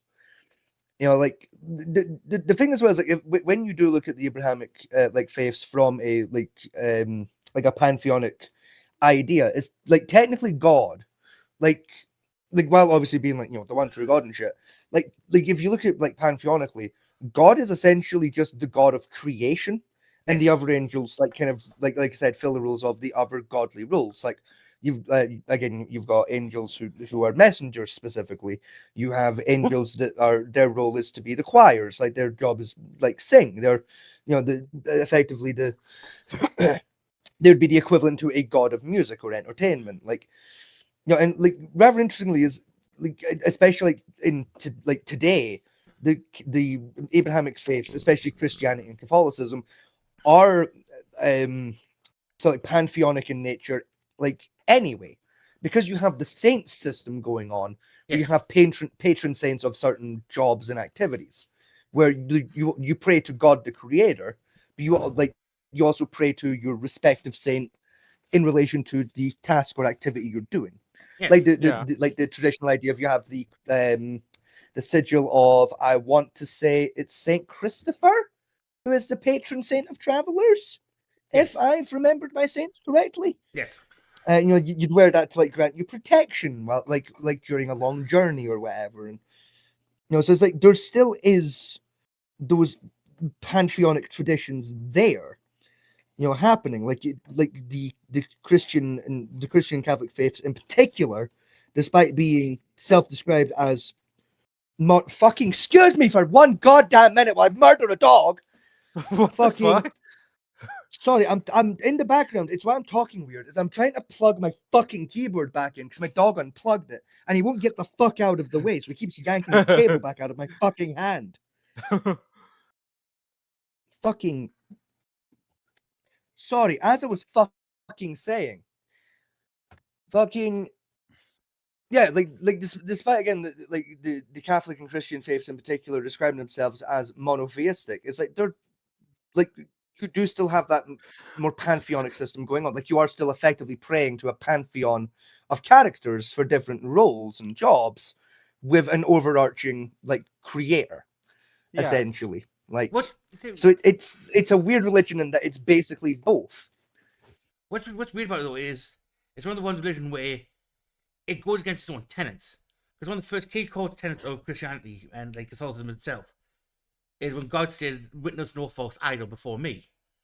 Right? I am the only Yes. one you should worship and the only one you should pray to. Yet Catholics, Yes. it's right. Catholics generally when you pray, you say, "I pray to God Almighty and to whichever saint, which is being because saints are now deified humans, to create Yes. for the effect." Therefore, what's Never- a false idol? I never really thought about that. God damn it, you stupid little black one. Fucking Which like I've always kind of like I never really clocked that like as that because I just kind of thought it's like, oh, they're saying so like there must be like some sort of pass or something for like the people who like worship those saints instead of like a god himself. Like I mean, they're technically you're right. There is a pass, and like, so I'll explain it from the Roman Catholic point of view, because that's the point of view I'm most familiar with, because that's what I used to practice growing up. So from the Roman Catholic point of view, there is a pass because you're not technically praying to the saints themselves. What is What this? you, like the way it works in Roman Catholicism is you're essentially still praying to God, but you're praying to God to pass your message on to the respective saint so that they can grant you their protections or blessings or whatever the case may be, depending on the respective saint. So you're not technically breaking the rules because you're still praying to God. You're just praying to God, asking It's him alright. to convey your message to Why? the respective saints on your behalf.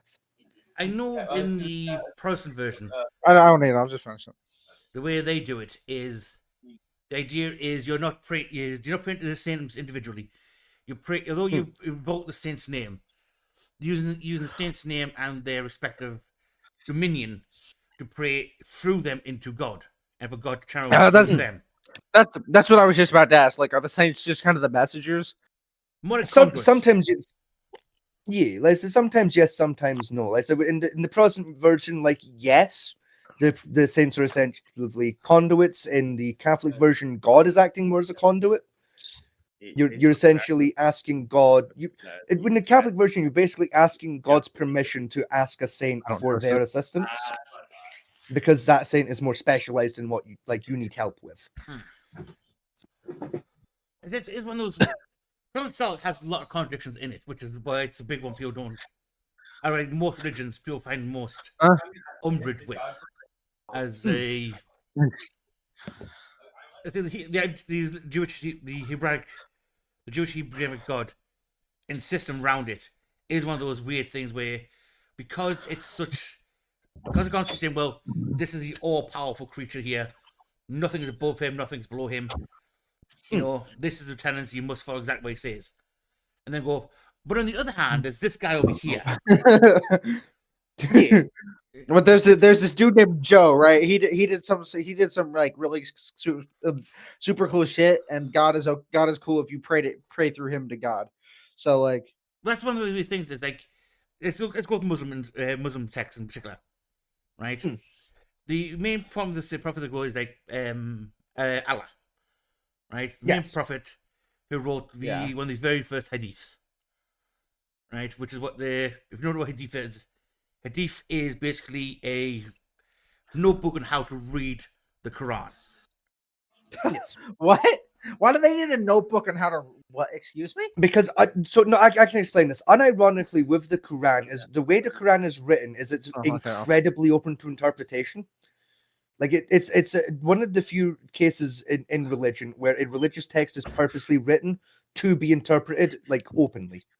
So like if you and me, Echo, both bought like an identical Quran, we went away Yeah. and we read it, and we came back say a week later to compare notes of what did you take from this, what did I take from this, we would statistically wind up with wildly different answers. Yeah. And that is the entire purpose of the Quran, is it was designed originally religiously with the idea of not necessarily sowing like discontent between people, but essentially encouraging disagreement to encourage intellectual conversation, because that was originally a core component of the Muslim faith, was intellectual conversations. Yes, there's a few key tenets like they say you got haram and that type of stuff, which is like give to charity, fasting practices, being clean of both body and soul. Those are key tenets in it. But a lot of stuff around the Muslim faith itself comes from the 72 hadiths, which again I say are just basically notebooks written by later scholars on how to interpret what is in the Quran. Like burqas and stuff is not actually part of the Quran itself at all. It's part of a hadith. It's one of the hadith. You know, instead hadiths then get used later on to form the basis behind different sects of the Muslim faith. Like a famous one most people are familiar with is Sharia law. The Sharia law, like category of Muslim sects, it basically made up of, I believe it originates from 6 of the hadiths. They take most of their 9 like their ideas from. Is it 9? Total, yeah. It's like, I mean, like obviously, because again, like Sharia law is a blanket term. Like there's a lot of different Muslim sects that fall under Sharia law, that practice Sharia law, and some of them use more hadiths, some use less. It's, you know, it varies wildly, but the base original concept of Sharia law comes from 9 originally. Because one of the ones that give a good one is, it's generally know that across the entire Muslim faith, being gay is sin and punishable by death. Yes. Yet in Saudi Arabia, which follows a different sect, their kind of they follow say, a man who sleeps with a man is therefore becomes woman, and therefore is transformed by God into woman in order to fill that role. Hence why Yes. most gays there get forced to transgender surgery. Yes.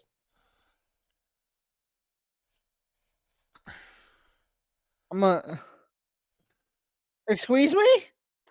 Right. So effectively, what it is, Echo, is the way that the Saudi Arabian version of the Muslim faith works when it comes to reviewing homosexuality is like by being specifically by being a homosexual bottom. Effectively, the reason you felt the homosexual urge to bottom for another man is because God Himself basically changed you in like your gender on the inside to a woman, so you would feel like womanly urges in that moment. Huh. But God, or Allah in that case, isn't able to physically change your body because He's already made your body.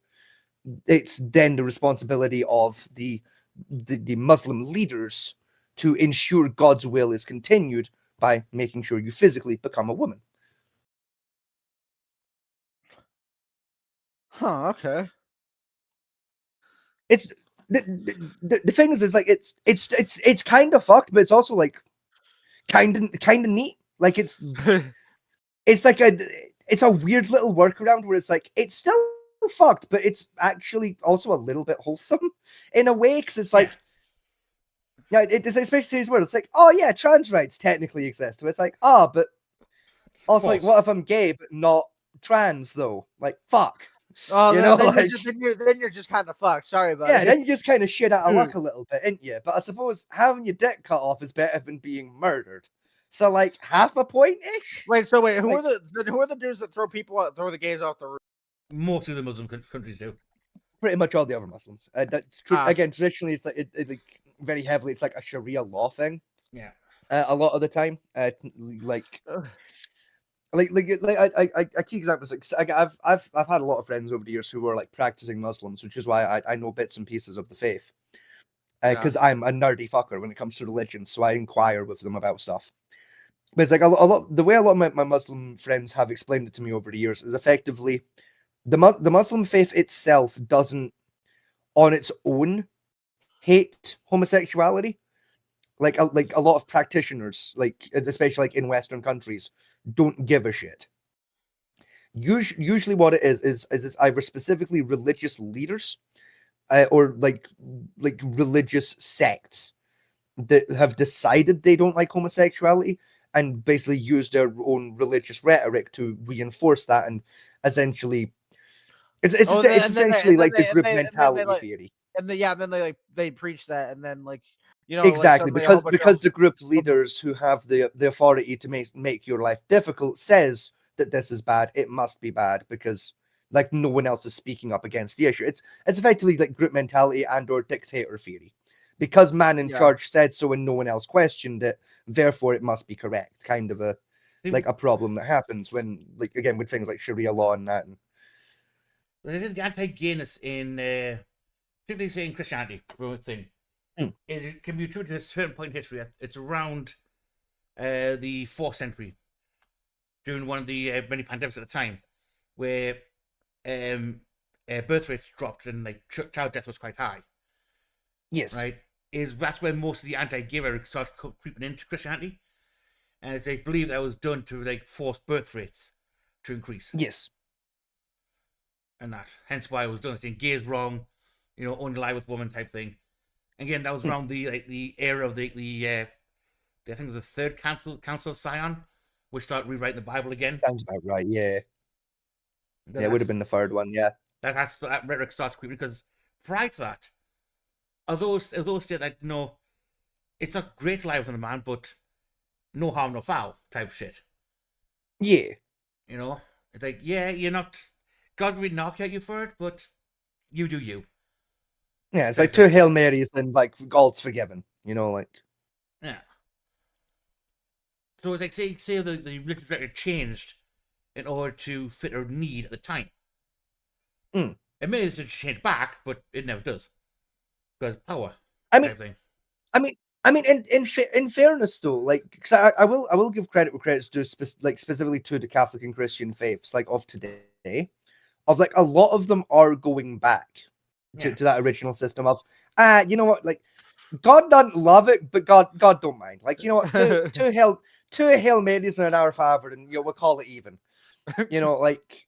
Yeah, it's one of the reasons why I loved Pope Benedict, like back in the day. It's like he was one of the first popes to come out and like openly say, as a religious leader, look, while the Bible says, technically that being gay is wrong, like, who are we as mere mortals who are merely translating the word of God to our own understanding?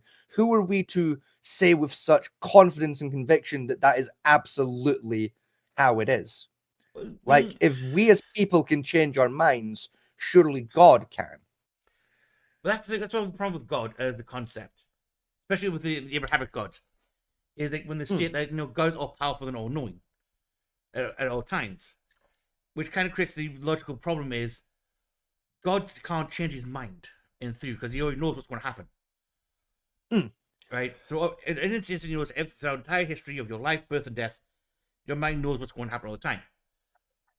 Correct, but God can't change his own feelings. Like, God can change his opinion on how he feels about those happenings. Yes, but then God already knew he was going to do that, so why create the system in the first place? Well, you see, it's because of how like basically time flow works.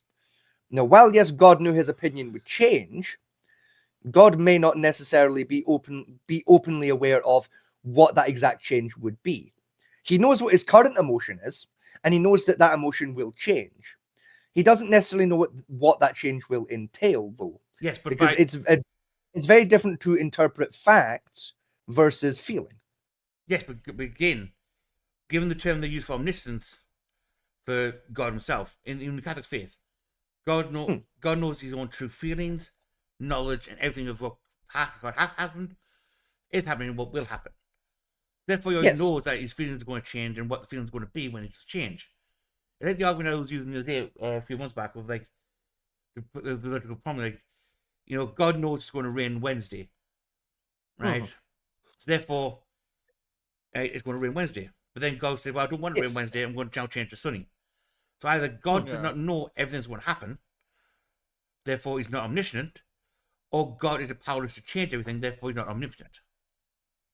I mean, the way I've always read it is essentially like God is obviously aware of, like, with your example, okay, it's going to rain on Wednesday, and he's aware that on Wednesday his opinion on that weather will be negative. He's not going to like that it rains.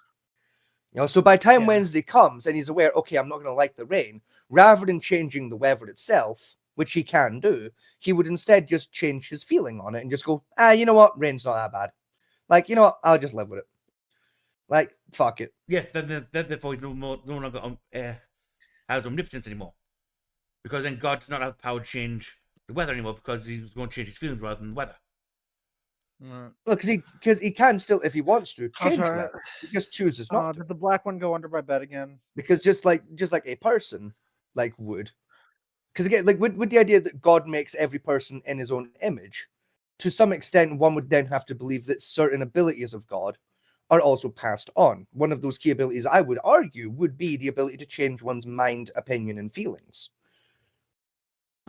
While we can't change the weather, we can change our opinion on how we feel about the weather, and that is one of the gifts I would argue God gave onto the common man so as to make us closer to him. That gives the problem to it is, for God to be divine, he has to be above human standards and human abilities. Correct, which he still is, because unlike us, God can change the weather if he fucking wants to. Yes. We can't. We can't change how we feel about the weather. In the Catholic faith, for God to have the same kind of thickness as humans do would no longer make him divine. Hence one of the reasons why Not necessarily. why they vehemently said Jesus did not have sex. For that was the case of his divinity, his purity. The problem is though, Fat Manty, is by the Bible itself, God is as fickle as man. You see God literally change his opinions on shit and his plans every like 20 fucking minutes, especially in the Old Testament. Yes, I know. Like I refer you to one of my favorite Bible stories to Clown On, and that's the one where he made a whale eat a dude because he refused to go tell a city they were gonna get nuked. Yeah. Like God decided, fuck that city, right? I'm gonna get this man to tell them. The man said, "No, I'm not gonna do that." So we went, "Well, fuck you then. I'm no longer gonna nuke the city. I'm gonna make a whale eat you to prove a point." That whole rigmarole happens. The man escapes the whale. And God comes back to him and goes, "So I changed my mind. I wasn't gonna nuke that city after all." I did kind of overreact a little bit on that. With you, however, I didn't overreact because you should have listened to me. It's like man literally changes his opinion in that story. So it's like God can still be fickle and still be above man, because again, with God has that ability to just appear and fucking talk to whoever. I can't teleport, God can. I can't change the weather, God can. I don't know what the weather's gonna be in 6 weeks' time. God does, however. From the right, what I generally love about the Catholic Bible itself is if you read it and believe the Bible is a true and real account of history, right? You can never claim you can never claim God is loving. He's a fucking psychopath. Correct. Yeah. Right? There's no say if you ever read the Old Testament from cover to cover, you can not say ever that God is a loving creature. He's a vicious, vindictive little psychopath, worse than any dictator in the planet.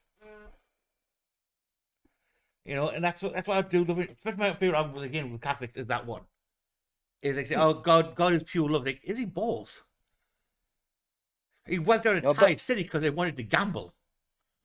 Yes, but at the same time though, like, because this is the thing with me, like with the Catholic faith. It's kind of something I've learned about myself over the last year and a half or so. Is like while I have these problems with the religion and the Bible and that, and I'm always happy to clown on fucking Catholicism and clown on the Bible and shit. Like, at the same time, I don't have a problem anymore with the religion itself. I don't have a problem with people who are Catholic, and I don't have a problem with people that believe in the Bible, and it's one of those things. I'm not one of these people that's gonna fucking do a special for this show where we bring a Catholic on and debate with them, because you know what, if that's what man believes, that's what man believes. That's his business. There's nothing I'll ever be able to say to a Catholic to make them think otherwise. That's their business, and that's their right to believe that if they want to. Just as much as it's my right to disagree and not believe in the Bible and not believe in God and this, that, and the next. It's kind of one of those things of yeah, I disagree, but also I don't have a problem with it.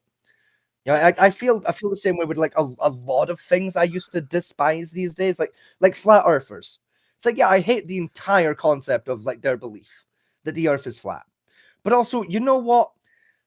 If that's how they in their hearts believe the universe works and the planet works, if that's their standpoint, that's their standpoint. It doesn't change anything about my life if they feel that way. It just makes my day slightly more irritating when I encounter them. And you know what? Fair enough. Right.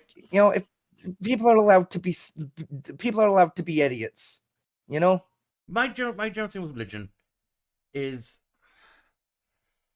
I don't mind belief. Right? Belief is belief. It's what keeps you sane. Fair enough. Right? That's not the problem I have. My problem with Catholicism in general isn't with a belief in, say, a single God or, belief that the Bible is a thing. It's religion itself is my biggest issue. Right? Particularly around the big, some of the big three religions, say Catholicism, Christianity, and Muslim faith. It's not so much the faith itself that's a problem. It's the religious organization around it is my issue. Yeah, and even then, it's I still have a similar standpoint of again with the Catholic Church. It's yeah, I have my problems with the church. Me and the church got fucking beef that runs back a bit, but at the same time, I was about to say, didn't you get fucking touched by a pastor or something? No, but fucking Ah. like we don't we don't have time, and B, I don't feel like getting into it. But like I thought that was like your origin story. My bad. no, but like me and the church we have long rooted issues, you know, and I have issues like today with like how the church does certain things, but the way I see it is like the way I see it upsettingly is strangely Catholic of fuck it, live and let live. Like Ah, you know I'm doing my thing and I'm happy. They're doing their thing, they're happy. I disagree with them, they disagree with me, and that's fine. That's like as long as nobody's like getting hurt, I'm normally Ex- fine with whatever people are doing. Like, exactly. And even then, if people are getting hurt, like it's like religiously, especially at this point, Catholic Church ain't personally hurting me, so I don't give a shit anymore. You know what I mean? Like, I can understand that yeah. you know, these days, I only really get pissy. Like, I'd only get pissy at the Catholic Church if it like came out tomorrow of like, oh yeah, there was another pedophile priest again, and we've known for years again. And it's like, Nah. you should have Yeah, learned, but now, dickheads, like fucking. No, and what pisses me off of that kind of shit is like a lot of times they'll know and they'll just fucking shuffle the person around to like a different church, and then it's just Exactly. like, You know, like yeah, that has always pissed me off with that shit. No, It's like, why? Yeah. Why do you do this? Like, I don't fucking care if he's a good pastor. He fucking touched a child. No, get him out of here. exactly. My You biggest know, one so that I is I don't like that happened. But my biggest one is the kid at babies. The Catholic Church side. yeah, like from like World War II, that one. no, the With, like 80s. the, I don't- was it the Irish nuns? If I remember rightly. That went up I to the don't 80s. know that one. about. I don't. I know it went about on this till the kidnapped 80s, but like it children. started during World War II, Yeah. and I want to say it was specifically Irish nuns that started it, right? It was, I- yeah, it was, that's one of the biggest ones they found was the Irish nunnery. Yeah. Can I get some context for this kidnapped baby stuff? Okay, context. Essentially, during World War II, starting World War II, is because a lot of fathers died and a mother was with a child. Is they would go to, because Ireland itself is highly Catholic, the daughter, because they have no husband and have a child, they'll be sent to the monastery to give birth to the child, out of the way of society for a bit. What the nuns, what nuns would then do is the woman would give birth, as a gaslighting her about being sinful, take the child, and then tell the mother that their child has died. Oh, so like fucking with what they did with the chicken Stranger Things with. Yeah, literally that. Then they would Huh. sell that child off to what they call a good, wholesome Catholic family who were not blessed with child.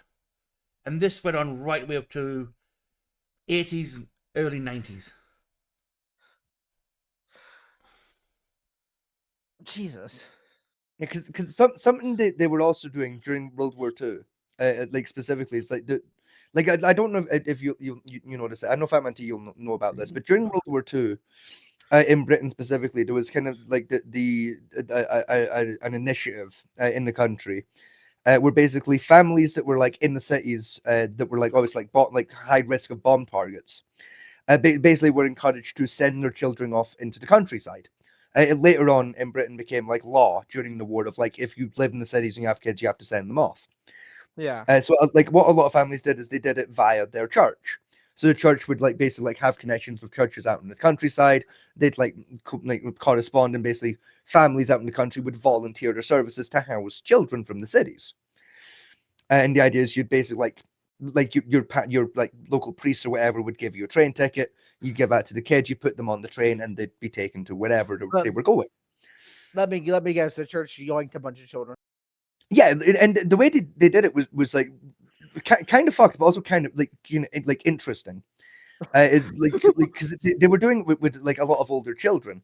Is what they would do is they'd basically like ship the kids off to like these like the new homes, and then what the church would do is they'd basically send off two different letters.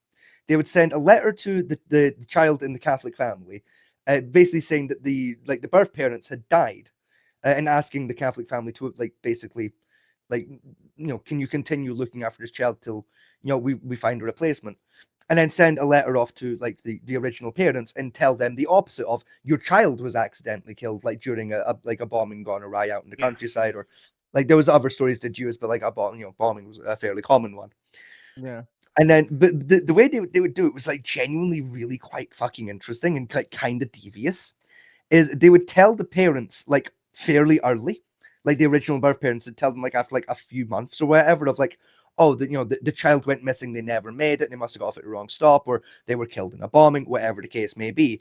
But then wait like months. Like we're talking like 3-4 months into like the children being with these new Catholic families, so that they would have formed a bond.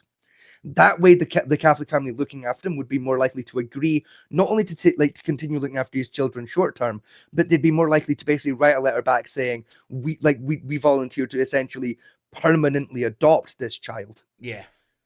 Huh. And that happened a lot with Jewish families, particularly. That Yes, one. it genuinely devious shit, but it's like historically, it's a really interesting historical thing that happened. And as I said, it's one of those things of like, again, I have my problems with the church about it, of like that should have never fucking happened. Like if it ever came out, it was still fucking happening. Yeah, rightfully there'd be riots in the fucking streets. But it's like, for me, it's like I don't have a problem with the religion. I have a problem with the people involved, like the specific priests that either did it or the ones that knew about it and didn't fucking do anything. Like I don't have a problem with the religion itself and like the church itself, but rather the specific members who were aware and didn't do anything about it. Yeah. I mean, there was actually a film about it, actually. I can't remember what it was called. I think it was called Kindertransport. Where There's been a handful, actually. where two Jewish kids get sent off, children get stuck with a very religious Catholic person. And it was like, she would beat them for not eating pork sausages and stuff and force them down throats.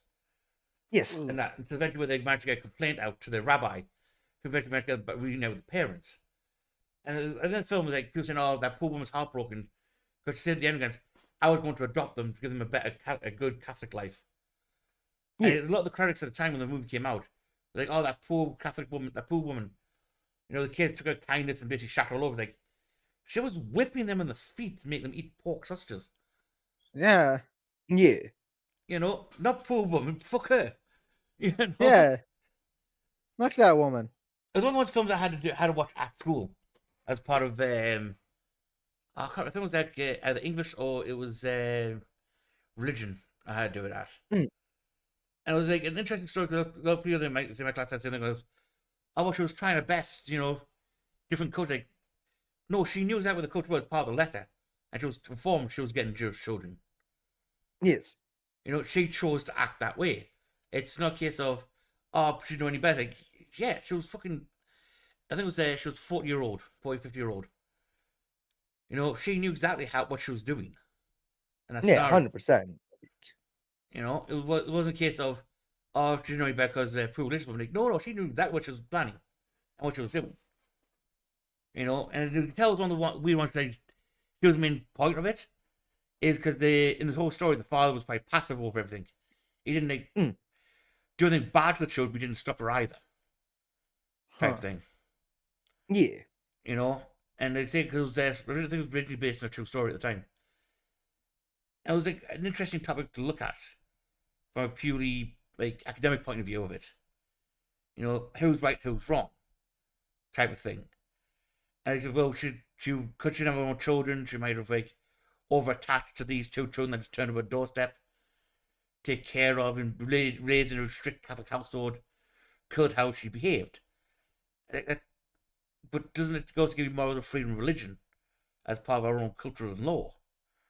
And then there's me and the asshole in the corner being like, look, I don't give a fuck what the problem was. Beating the shit out of the kids was not the fucking answer. Yeah, Either way, she was wrong. That's not Like- acceptable. Yeah, I don't care what fucking time period we're talking about here. Beating the shit out of kids should have never been acceptable. There was during the time when Kenny and the couple was like a main staple of raising children. Oh, Yeah. I know, like it was like like part and parcel of the time period, but also I'm one of these assholes sat here going, I don't think it ever fucking should have been. Like I don't like the fact that, again, much like the fact I don't like the Catholic Church did these things. I don't like the fact the human race was fine with child abuse for a bit. Yeah. Like don't have a problem with the human race as a whole, but I've got a fucking problem with that generation for it. Like, why fucking take us till the 80s to go? Maybe we shouldn't beat children.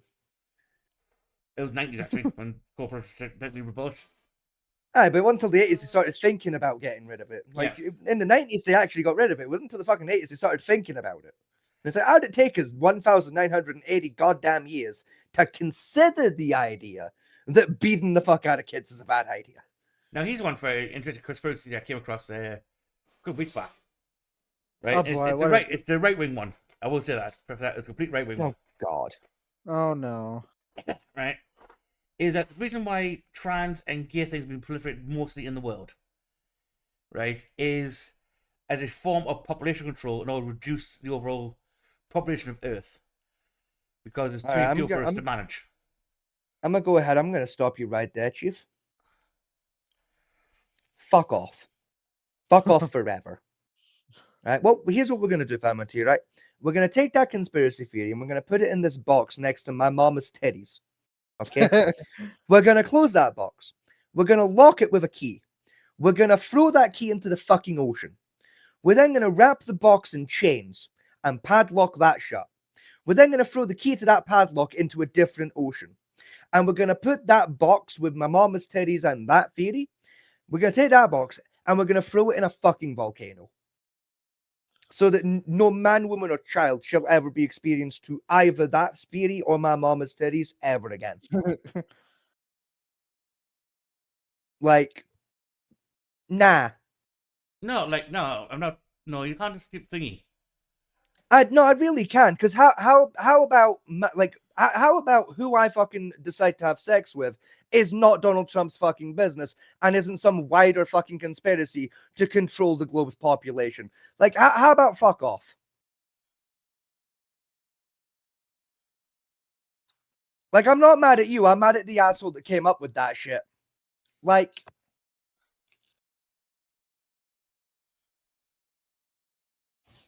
that's just fucking bullshit though. Like, nah, get the bring me the right wing people that fucking come up with this shit so I can have a polite conversation. Like, the fuck are you fucking?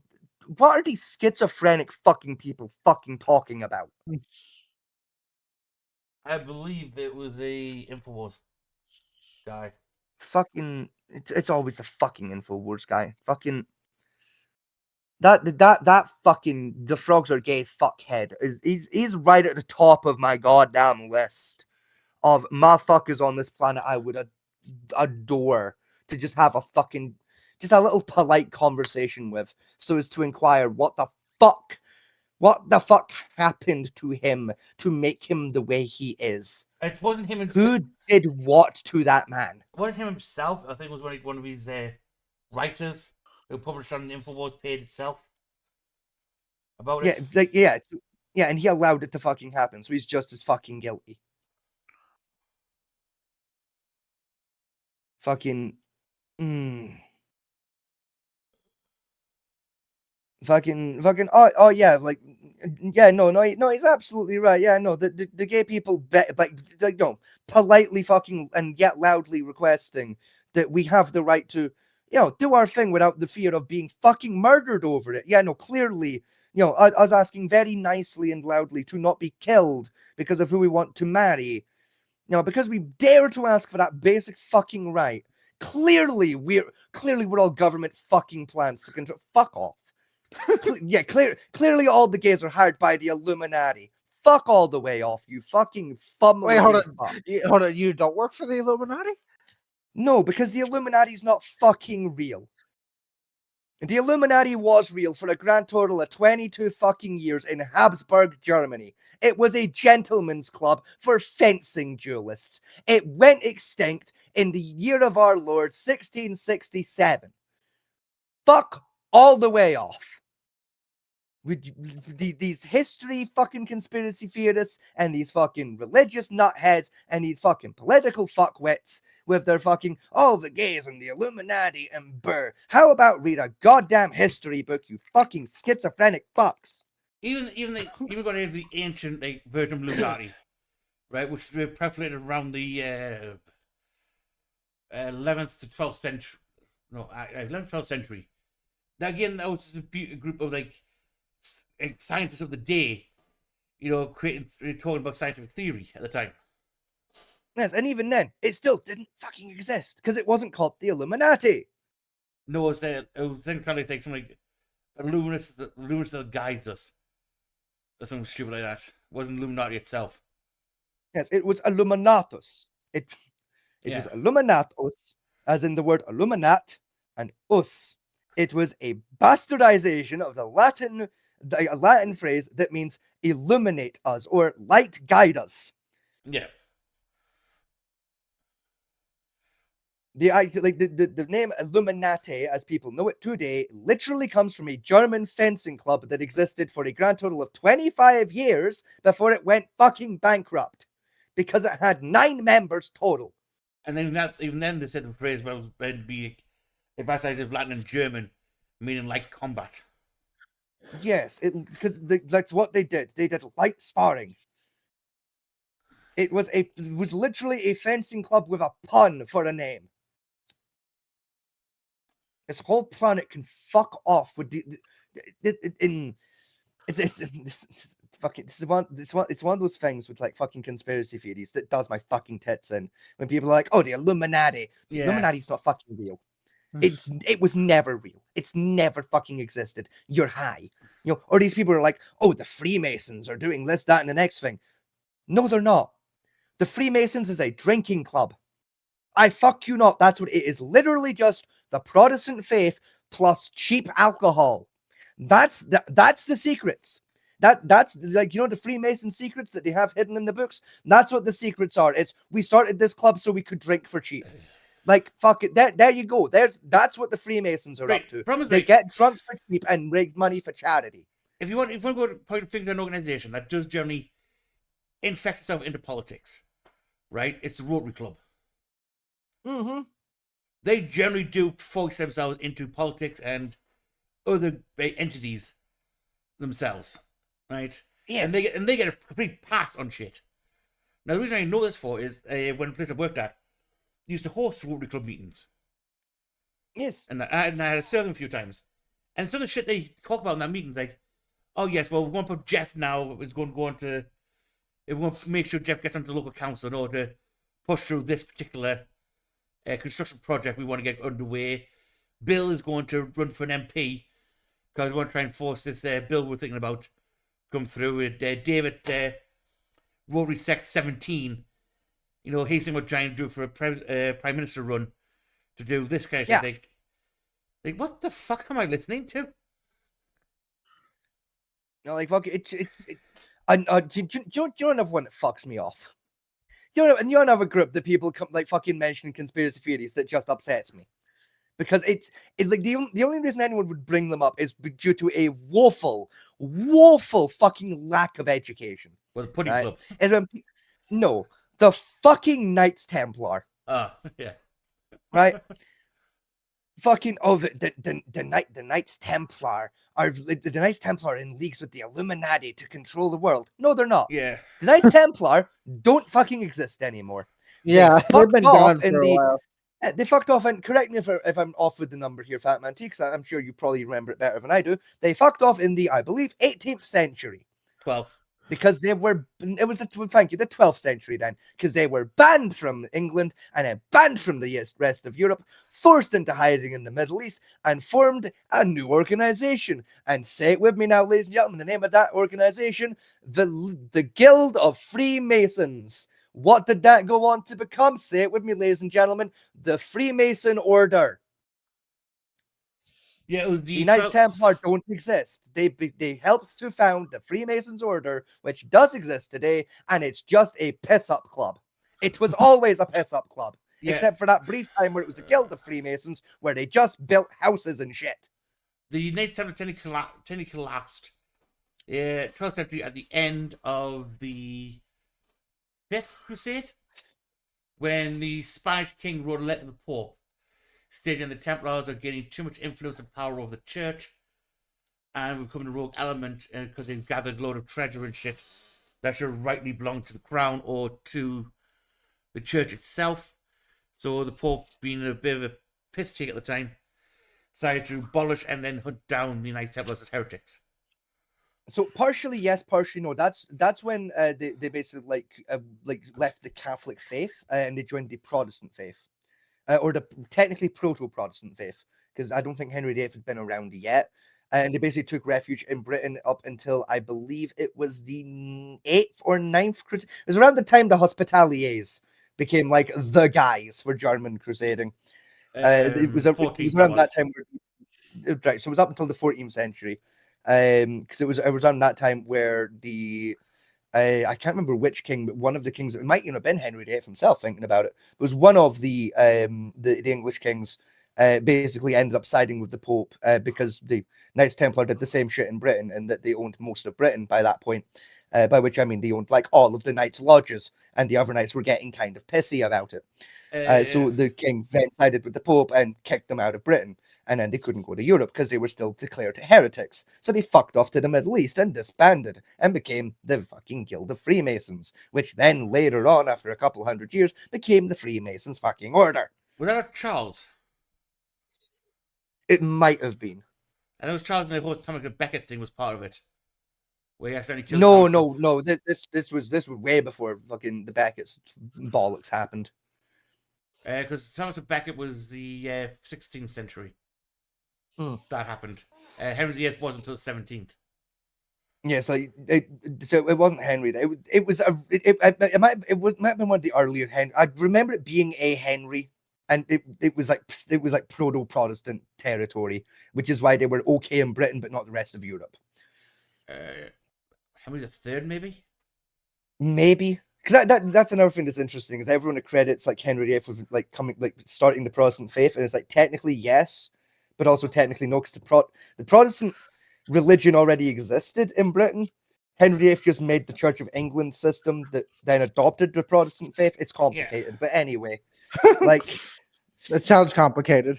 it is. It's one of the things with like European history is like technically the Protestant faith dates back to like fucking like technically you can date it back to like 600 BC, but like more officially technically it dates back to like the fucking like 8th century, but then like really officially technically it's like the 16th with Henry VIII or 17th for Edward Henry VIII. It's really fucking messy. Yeah. Huh. Our country has a massive problem with like keeping it because like really up to about the 7th century, our country was technically a stained glass. You had different kingdoms all vying for power in different religions, slapping about Yes. for most part of it. Christianity then crept in. Catholicism crept in more thing of a way of essentially maintaining order to a degree between the different states, and you had the unification of the British Isles, Yes. which then the Catholic Church took advantage of to set up the churches everywhere. Then that collapsed again around the middle of the 7th, beginning of the 8th century, because of some fuckery of one of the kings came back and wanted to go back to the more pagan ways of doing shit, but didn't want to outright deny the church's their function. They kind of squished it together in an odd way, and that's where you get like the Easter holidays and crap came from. Yeah. Huh. And that now That's it, like European religious history, really fascinating subject, wickedly complicated. However, like Sounds really it's not- complicated. It's just like it's not for everyone. I'll be honest. It's fucking really complicated, and Like- you need to be turbo autistic to get into it. yeah, But it's really cool when you do get into because it. one of the she wanted like when they moved Jesus' birthday to Christmas was purely to Yes. try and appease the pagans so they didn't riot during the winter when they Yes. tried to ban the Yule festivals. Yes. huh. That was 'Cause the whole fun- reason for fun it. f- Yeah, because fun fact, in the original religious calendar and based on every fucking historical record we have, Jesus was born smack dab in the middle of goddamn summer. Yeah, July. Oh, was he? Yeah. Yep. And do Huh. you know how we know that? How? The Star of Bethlehem, which very obviously was the fucking North Star, is only visible in the Middle East in fucking summer. Also, In winter, you can't see that bitch. also, the whole reason Joseph and Mary were in fucking Bethlehem was to sign the fucking census. Yes, and the census was held during the summer because it was the safest time to travel, because you have to travel overnight. and traveling through a desert in the nighttime is fucking cold. Now imagine how cold the fucking desert would get if it was winter.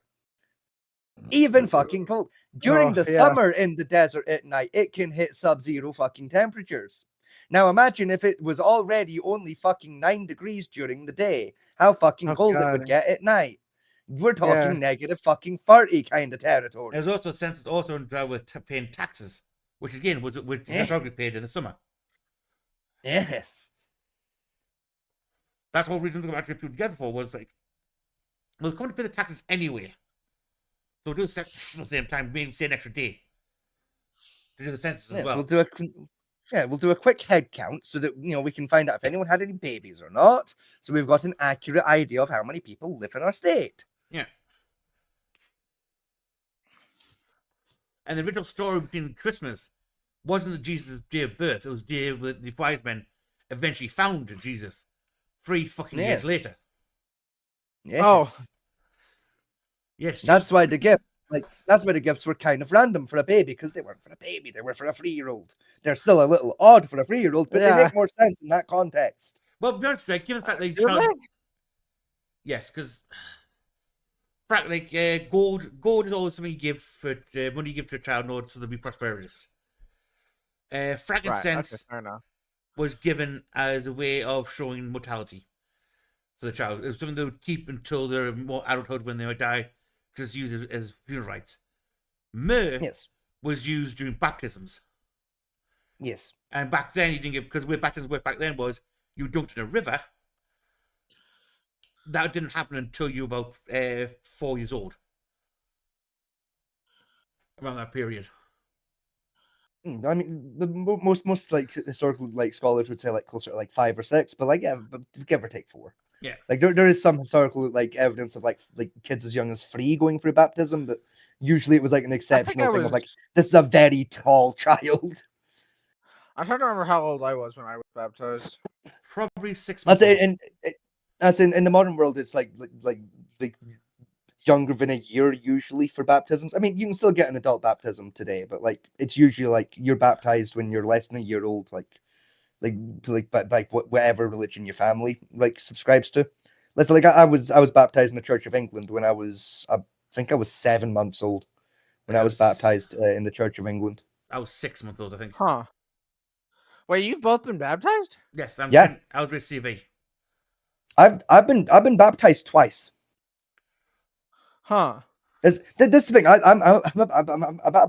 I'm about to share some Scotty lore live on the podcast that my parents don't know. Is I was baptized twice. Oh? My parents don't know about the second baptism. So I was Why? baptized when I was 7, because I never told them. I was baptized when I was 7 months old, like by my parents, right? Like in the Church of England, because my parents are Protestants. But when I was 9, well, I was 9 years old.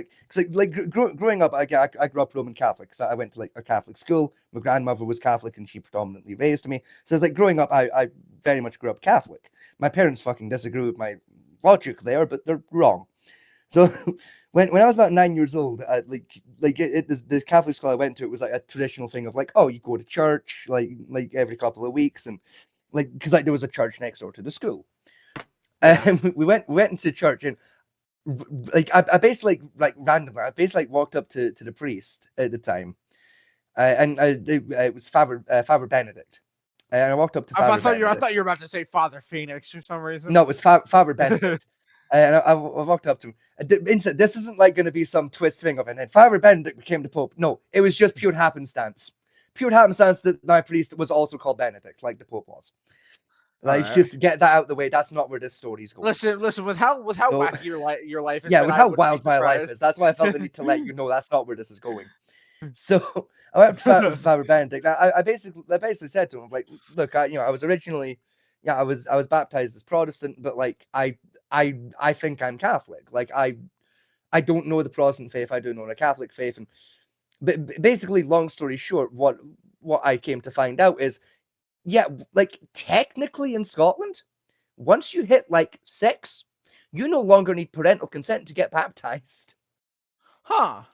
So I arranged with the priest for that fucking day to get baptized as Catholic. Literally, because I used to walk home from school. Like sometimes I'd be late home, like as a result, because I'd go to the shop or whatever. So I finished school that day, walked back to the church next door, got baptized real fucking quick, did communion, then went home. I literally left home Protestant and walked back Catholic. To this day, my parents do not know I did that. Don't you say your mother sometimes or dad sometimes watches this? Like, my dad used to. My dad hasn't watched this show in about a year and a half. So like we're Why safe. not? Oh, because I actually asked my dad this the last time I went to visit him, and it's genuinely hilarious. So What? for like it's like when we first opened the merch store, like we ordered like a pint glass, like with the show's logo Yeah. on it, right? And I Yeah. gave it to my dad as I think it was a birthday present. The first time he put it in the dishwasher, the logo washed off, Oh. and he didn't have the heart to tell me directly. So what he did was, like as a protest, as he stopped watching the show, thinking I would notice, ask him what was wrong so he could tell me, so I'd buy him a new one. And I'd never noticed. It wasn't until like I think like our like middle of last year I realized my dad's not watched this show in a while. So I asked him like last time I saw him, and he told me that story, and I was like, oh, you know, you could have just told me about the pint glass, and I would have bought you a new one.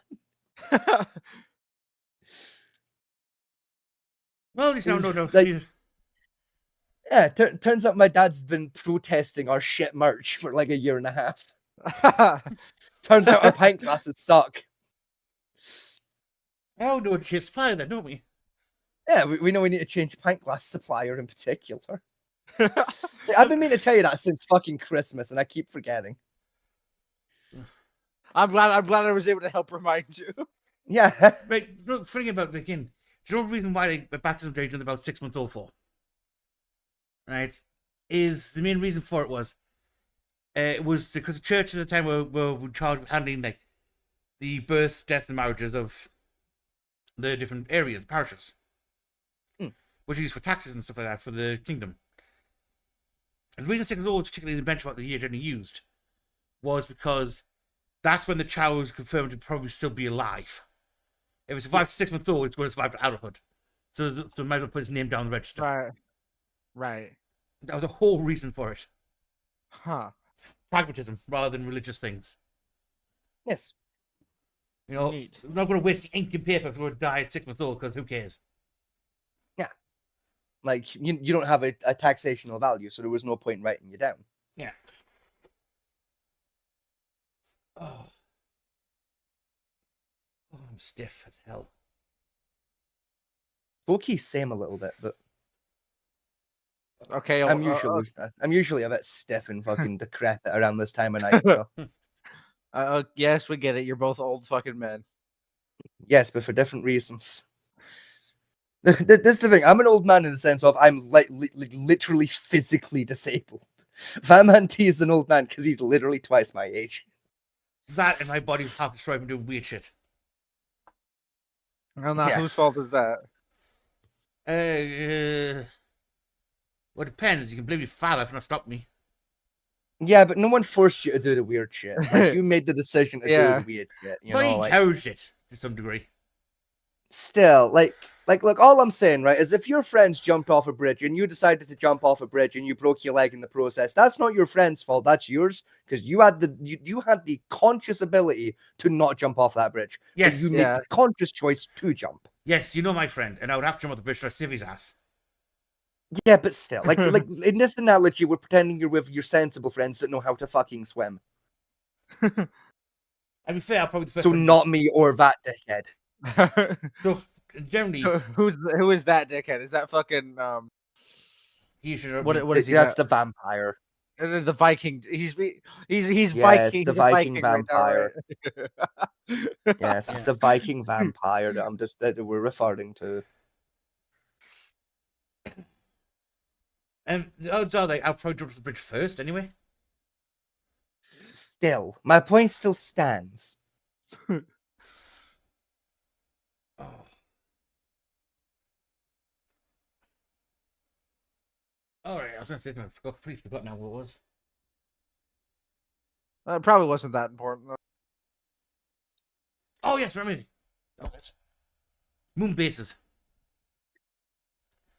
Moon bases. Yeah, moon What, bases. what about them? Well, in the wake of Artemis 3 being launched next week, right? I don't know. I have no clue what that is. It's the first mission back to the moon, technically. Ah, They're just Neat. people aren't going. They're sending like simuloids in their place to check like for radiation damage, that type of stuff, on how, Yeah. how the ship works and stuff. It's the first Yeah, I privatized launch to the moon. I think it's just a repurposed version of the Mars rover, isn't it? It's basically the Mars rover, but they put a fucking Geiger counter on it. No, they've actually built the whole module, like a mission module, and they put Yeah. actual human analogs in there. That's what I was meant. The human analogs, like to my understanding, they've basically just gotten the Mars rover, ripped all the cool shit off, glued a Geiger counter and a camera to it, and gave it legs. No, it's actual. You know those like synth dummies you get for doing operations on. Yeah, You have to wear rubber gloves up because they can actually give you like toxic shock and shit for them. yeah. No, they sent 2 of those in there to go with it because the weight will. Oh, cool. And because I want to see how it actually affects on the simulated flesh as well, which is like human flesh and that type of stuff. And it's basically check to see if we can That's actually. actually kind of neat. Yeah, it's a full-on weird experiment they've done. And I think it's SpaceX doing it. Oh, probably. It's Like full that tech- sounds like that's not. That sounds like that's beyond NASA's budget. And it So doesn't, yeah, So it's going to go. Basically, the whole thing would fly to the moon, round the moon as if it was doing a landing. Hmm. Hang around for a couple of days, then come back and land perfectly. Do a burn launch rather than a drop launch, landing back on Earth. Is the whole plan. huh. fair enough. And that if that succeeds, then we sending off the packages to the moon to build the new moon base there, and then sending I think 7 rockets with 4 crew each up there by the end of 2032. No, sorry, 2030. We'll have 7 whole crews going up there for permanent residence, with then Neat. the ability to build a pipeline for constant travel and that. Yeah, fair. But the main reason I bring it up for is apparently the Derringer 7 probe, which currently is orbiting like an extreme Earth around the Earth and the Moon. Apparently, it picked up an image of lights on the backside of the Moon,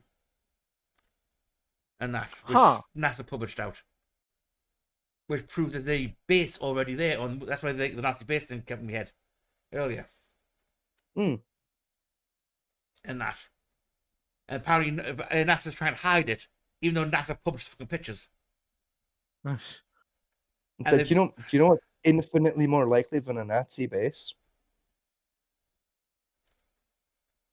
Well, they claim this is what NASA says is they believe it's a quartz crystalline structure in the moon surface, reflecting the light from the solar panels from the probe. Yeah, that would be my immediate guess. And Or like you know the fucking go-to thing for UFOs of like the swamp gas fucking like Yeah. light refraction things like that. Like it's either like because like, look, the moon's made of rocks and shit. What else is made of rocks and shit? Crystals. It's either some crystals caught a bit of light funky when they took the photo, or like there's like a gas pocket leaking, and like a fucking rock fell weird at the same time, you know, and it kind of like lit a bit of gas up. it's in a Like it's either a small gas fire or there's a crystal. it's in that ring crater in the arse end of the moon, Yeah, and that's it's like it's like either way. It's either like small gas leak that caught fire or like crystals and shit. most majority of mass is crystals from either medium Yeah, impact like, or just more likely. the medium impact like opened up a fissure of like crystalline structure that was already present. Yeah, Type thing. you know, or like also equally as likely, crystals were just there anyway. No fucker noticed. Yeah. Because I think You know how often that happens in science? You know how often that happens on this fucking planet? Of there was a thing there this whole time and we never noticed. remember, It's like every 2 fucking weeks. That's what the stupid thing like people get for the moon. Like, well, how come we're going to picture the dark side of the moon? Right? When they're just trying to hide it, they're like, well, the dark side of the moon's dark because there's no fucking light. Cameras need light in order to function. Yeah. Nuts. Like, it's kind of hard to get a fucking photo when it's dark. You know, like, it's like, yeah, we could, like, spend all the money to get, like, night vision cameras and shit put on there, but if we release a night vision fucking photo where it's black and green, everyone's gonna go, see, it's been edited because it's black and green. Yeah. Like, fuck off. So in general theory, would say go back to Elon Musk. In general theory is the current plan is to basically have a fully functional moon base by end of 2032. It will take up to 1,000 residents, like just civilian residents, like holidays, as well as continue like scientists and science stuff. It's about 2,000 to 3,000 total by 2032, with a large scale rocket building platform to start construction on the Mars lander, which he hopes to be launched, and Mars start to be colonized by the end of 2040. Yeah, 2040, sorry. Ambitious. Very I mean, ambitious. it's doable, but it's an ambitious fucking schedule. And certainly achievable, but, like, I want to push that to, like, 2050. Well, basically saying is by the time we colonize the moon base, he's planning on building instead of building rockets on Earth to go to Mars, he's going to build them on the moon, so he build the massive like battleship structures, and that's for like, long range voyages. Yeah, which like even then, it's like logistically speaking, you know, like the amount of shit you got to get from here to the moon. It's I'd have to put that to like 2050 logistically, but like 2040 is doable, but it's like 2050, like a bit more realistic. If we're being honest here. We expect once the moon base is constructed by end of by the end of like 2032, he's expecting an average of 7 launches per day. Which again, it's a bit optimistic. Again, it's doable, but be tight. It'd be a fucking tight schedule. Very tight.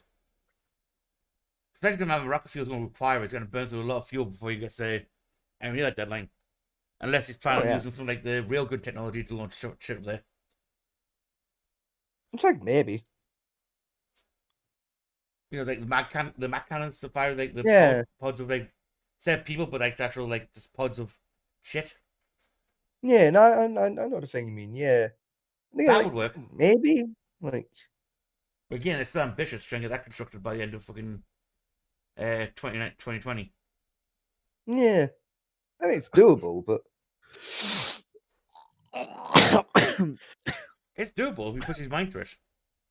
100%. Like, but yeah, it's ambitious, but I think given how fast Elon's progressed SpaceX recently. I mean, oh yeah, like. I mean, it was what fucking 6 years ago he strapped a car to a rocket for a laugh. Yeah. And now it's like, yeah, he's like the guy that's gonna colonize Mars. It's like, wow, how the fuck has he done that quick? Well, basically, because he's a lizard person. The final test was 6 months ago, where he dual landed the boosters. Yeah. Back down without any damage on the actual land itself.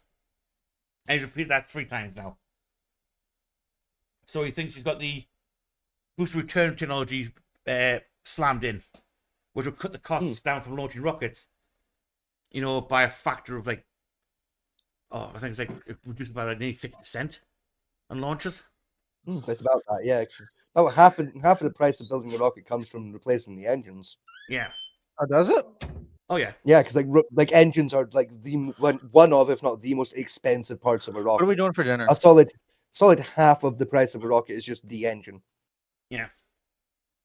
Because the plan takes in every part of the rocket's going to be used. So I mean, I've been thinking that I just wouldn't. Maybe you could just do a fan for yourself. All right. Because the Apollo ones, like the Saturn was, most of that was like, broke off.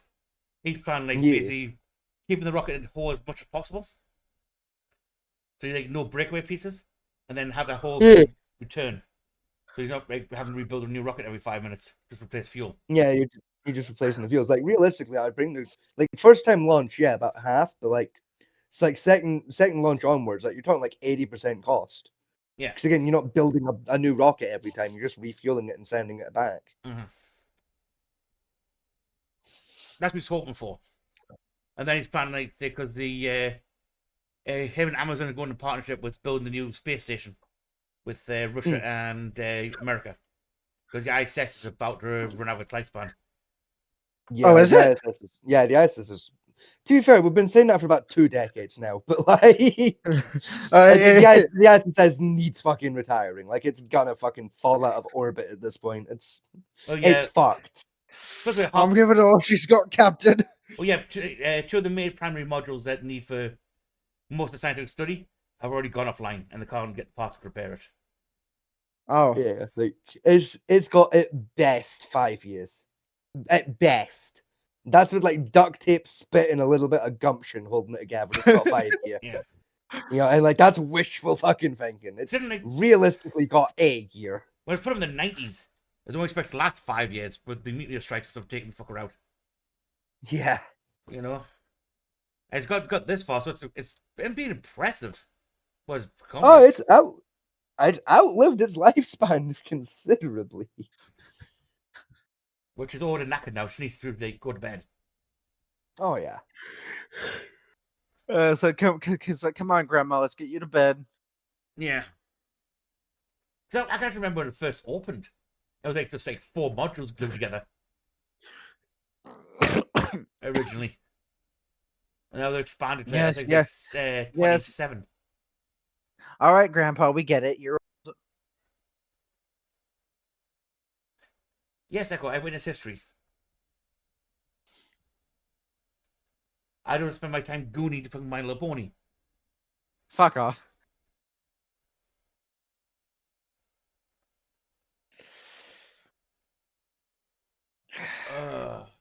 Fuck.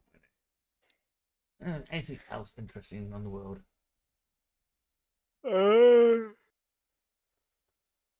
Trying to think of anything I've heard past week or so.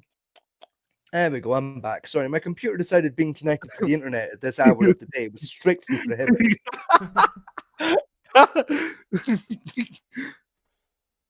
Computer said, "Nah, fam, I'm checking out." Yeah, literally just disconnected itself from the Wi-Fi. Get fucked.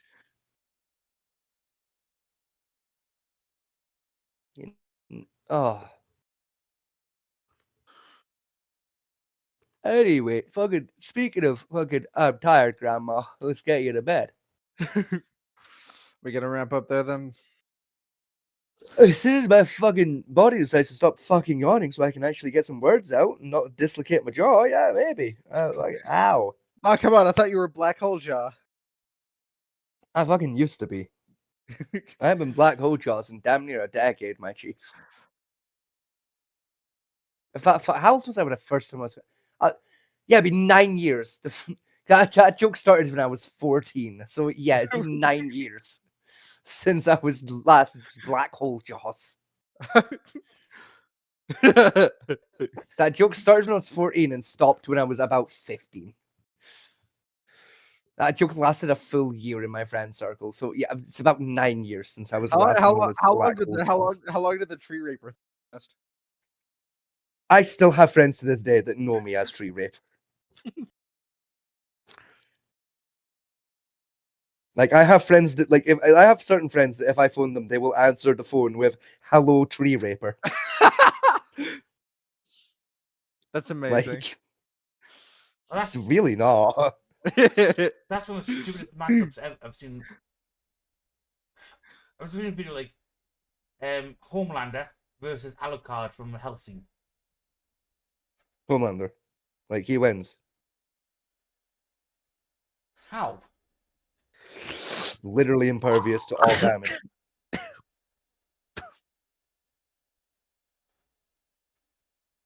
So it's Alucard. Okay, and I'm put Alucard winning that one. right, what like one's a psychopath that doesn't feel pain, is impervious to damage, and doesn't get bored via violence. The other one is, to my understanding, vaguely a demon. Like it's not they're gonna go at it for 12 hours and go, I'm tired, I give up, you win. It nah. Like Homelander don't get tired. Yeah, like he don't get tired, and he's not gonna get bored of beating the shit out of somebody. He's also fucking psychotic. He will just kind of find new ways to keep it entertaining for himself. Yeah.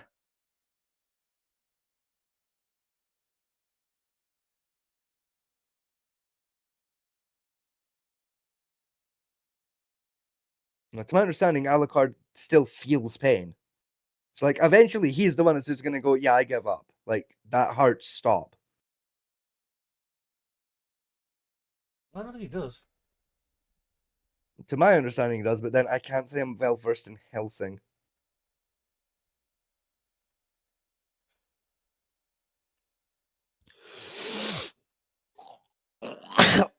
Anyway, we might as well end it there because there's nothing else I can see of any interest, to be honest. Yeah. Like, despite it being the same week that like the last nuclear arms treatise expires, it's been a really slow news week. Despite that, Probably even that Yeah. expiring is not really that much newsworthy, to be honest. I disagree. Like, it's kind of an important historical event that's happening.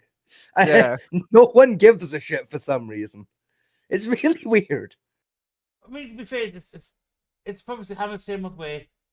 You know, Trump just yonked sent another country's leader out of thin air, and then declared Yeah, war true. on Greenland for no apparent fucking reason. Yeah, I mean, yeah, fair. Still cool though. Like it should be getting a lot more attention. You know, this would be like if like science discovered that mermaids are real and have been living at Atlantis at the bottom of the ocean, and no one gave a fuck. No, it's like, how does no one care? This is a major historical occurrence. How does no one care but me? I get my fish wifey. You know, like, it's not even No, like, just like Fabancy, don't fuck the fish. we found Atlantis and we found mermaids in one go. Like we've proved Pluto wasn't high after all, and also the Greeks weren't high either. Mermaids were real, and so is fucking Atlantis. That's a major. We discovered a whole civilization under the ocean, and no one giving a shit.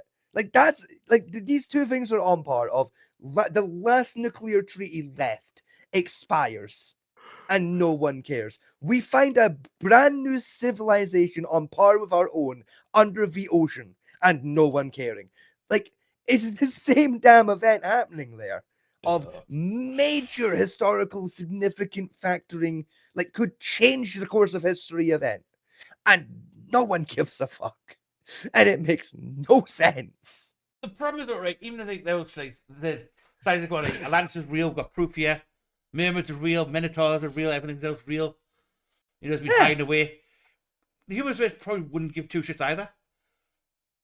And general that news came out like They would. There'd be people losing their mind. half a day. Then the new Dead to the Swift song drops and oh, shiny.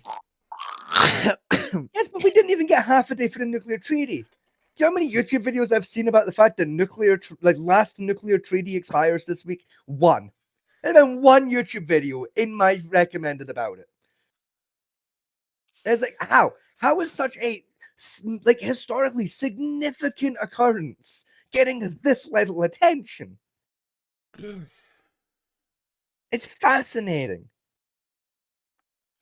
Speaking of actually, remember something I was talking about a nuke actually. What? Britain is apparently going to give a go ahead to build the first thorium reactor. The Cool. first what? Thorium reactor. The fuck is? It's a nuclear reactor that Fucking- uses thorium instead of uranium as its fuel source, and it's about 4 times powerful than the nuclear reactor by standard, and has about a hundredth of the waste. Give Of or it? take. Huh. Essentially, Interesting. a nuclear reactor anyway standpoint, right? The amount of waste from a nuclear reactor per person is a Coke can. Your entire life using nuclear energy, you produce a Coke can worth of waste. Right. For anyone at home that's still confused, basically, you know how nuclear reactors use uranium, the radioactive rock, right? Basically, it's that, but it's thorium, and thorium is uranium, but better, Yes. more radioactive, but cheaper, and also less damaging. Can make more power for less. It's uranium 2 electric boogaloo. It's better uranium. Yes. Realistically, it should be called betteranium. It's better, safer, and more energy efficient than using uranium does. Yes, so it's uranium, but right. better. It's better uranium. And based on the name, I argue it should be purple. But yeah, that bill's coming across the desks next month, and by all counts, it's going to pass on it, Good. Nice. which is a big boon for our and one of the big major first steps I would say to actually get an idea of the all electric car shit they want to bring in. I mean, yeah, it also solved the energy crisis we're currently experiencing, but you know. Well, yeah, because it's trying to force electric cars everywhere. Yes, it's the attempts to force electric cars that are making it damn near impossible for some people to just turn on their kitchen lights. Yeah. That and now for the infrastructure of electronics. I was gonna say it's definitely say it's not the failing electrical infrastructure, electrical grid, like the economy, inflation. It's not none of these factors. It's definitely not the scalping greedy energy companies that every year make record breaking profits, yet somehow are so financially fucked they have to raise their prices again every year. And it's definitely not the government just believing that, despite all of the evidence saying it's bullshit. Like, yeah, no, it's the electric cars that are doing it. Yeah, no, 100%. Yeah. Yes, I know, but say if I keep thinking about our fucking energy bill from utility, I will cry. Yeah. How bad is your? It's fucking horrible. Dude, we burn like 70 quid a month on Wacky. Oh. 100 quid on average. Jesus Christ. We're getting charged. I think it's like 59 pence per kilowatt hour. Huh. For context, most Americans pay about 10.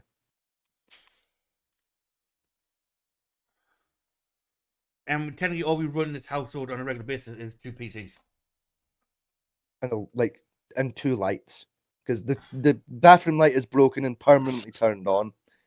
And How did I'll you be honest, manage that? it's like one of those pull string lights, and the string got yanked out by accident. And we've just never got around to fixing it. And So you're just out there waiting for it to burn out. effectively, yeah. Like with me, it's like I don't like natural light a lot of the time, so it's like, and I've got blackout curtains, so it's like if I'm in my office, my light is on, either because it's Fair enough, dark, yeah. it's like dark outside, so I need the light, or it's dark inside but light outside, and I don't like natural light, so I have the light on Why don't you? so I why can don't you? see. Why don't you like natural light? It's gonna sound really stupid, right? But like with natural light, it's like, see if like I'm outside, I love natural light because I'm outside. It makes sense. Like, see, like I'm in. See if I'm inside. It's because you're inside. I don't like it. You just- Yeah, because That's it's not like specifically because I'm inside, but it's like because I'm inside and there's a window and it's coming through the window. It's like it's wrong. It's like more. It's like stronger light. It's like focused in and like it hurts more, and I don't like it.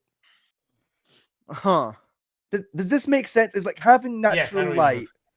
hit Hey- my skin through a window, even from like the other side of the room, feels like it's like more painful than staring at the sun. Like it's It- really fucking weird. It's Yeah, you are really fucking weird. like that as well. It's like with natural light coming through like my window because of how I've got my office set up. It's like if that natural light hits my screen, I can't see half my fucking screen. Whereas if I just have my my office light turned on, like that light doesn't fuck with the LEDs and like my fucking screen, so it doesn't matter. No, that part I completely Yeah, it's understand. there's that plays a factor into it as well. But it's like even if I didn't have screens and like a screen in here, yeah, it was like if I was like a book nerd or something instead, it would still be like, yeah, no, I need the artificial light because the natural light feels wrong because it's coming through a window and like it hits my skin different to if it was just raw. It's like it feels like the window cooks the light before it hits me. It's hard to God, you're- explain it. God, you're fucking autistic. Like when the light comes through the window, it hurts my skin and it hurts my eyes, and I don't like it. That reminds me. I- We'll go off here, actually. Mhm. What? Me and Dave was talking about. I was thinking about doing like a Helldivers run on Wednesday. I don't have anything. I thought you had Helldivers. No, I've got the first one, not the second Huh. one. I could have sworn I played Helldivers 2 with you and Jaden You- at one point. You played Helldivers with Soda and Jaden. So I had in my head it was you, me, Soda, and Jaden. Like I Nope. had in my head we did it as a 4. Nope, I've never touched. Huh. Who the fuck was the 4th guy in that group? It was either James or Zach, one of the two. No, it was definitely me, Jaden, Soda, and another American. Was it Freckles? No, because I think this was before me and Freckles really got tight. Hannah? Let me see if Soda remembers. Hey, So, Soda, What? do you remember who you played? Who the 4th person was when you played Helldivers 2 with Soda, or with fucking Jaden and Scotty? Probably James. No, Scotty's insisting it was another American. Fucking than anybody. I'm trying to like who? Yoruichi No, is no, the he- only it- captain in the history. Freckles is the only. Is it somebody you still talk to, Scotty, or? Fucking no, You 'cause I don't remember. remember who it was, mate. Look at that. Fuck. If I knew that, I'd have gotten the answer by now. All right, hold on. So who do we know like that's American who plays like Helldivers? The dog Whatever, guy. Sue. Unfortunately, you need to be more specific. That would That would know Scotty. no Scotty. That was probably it probably happened in my. It was either it happened in my probably. I think it was in my server. It would have Sorry. been in your server, yeah. Fuck. I'm trying to remember. Who else plays Helldivers? Let me actually like fucking like scroll through my fucking member list in my server real quick so I can try to remember. Are you sure it wasn't Dutch? It might have been Dutch. It might have been.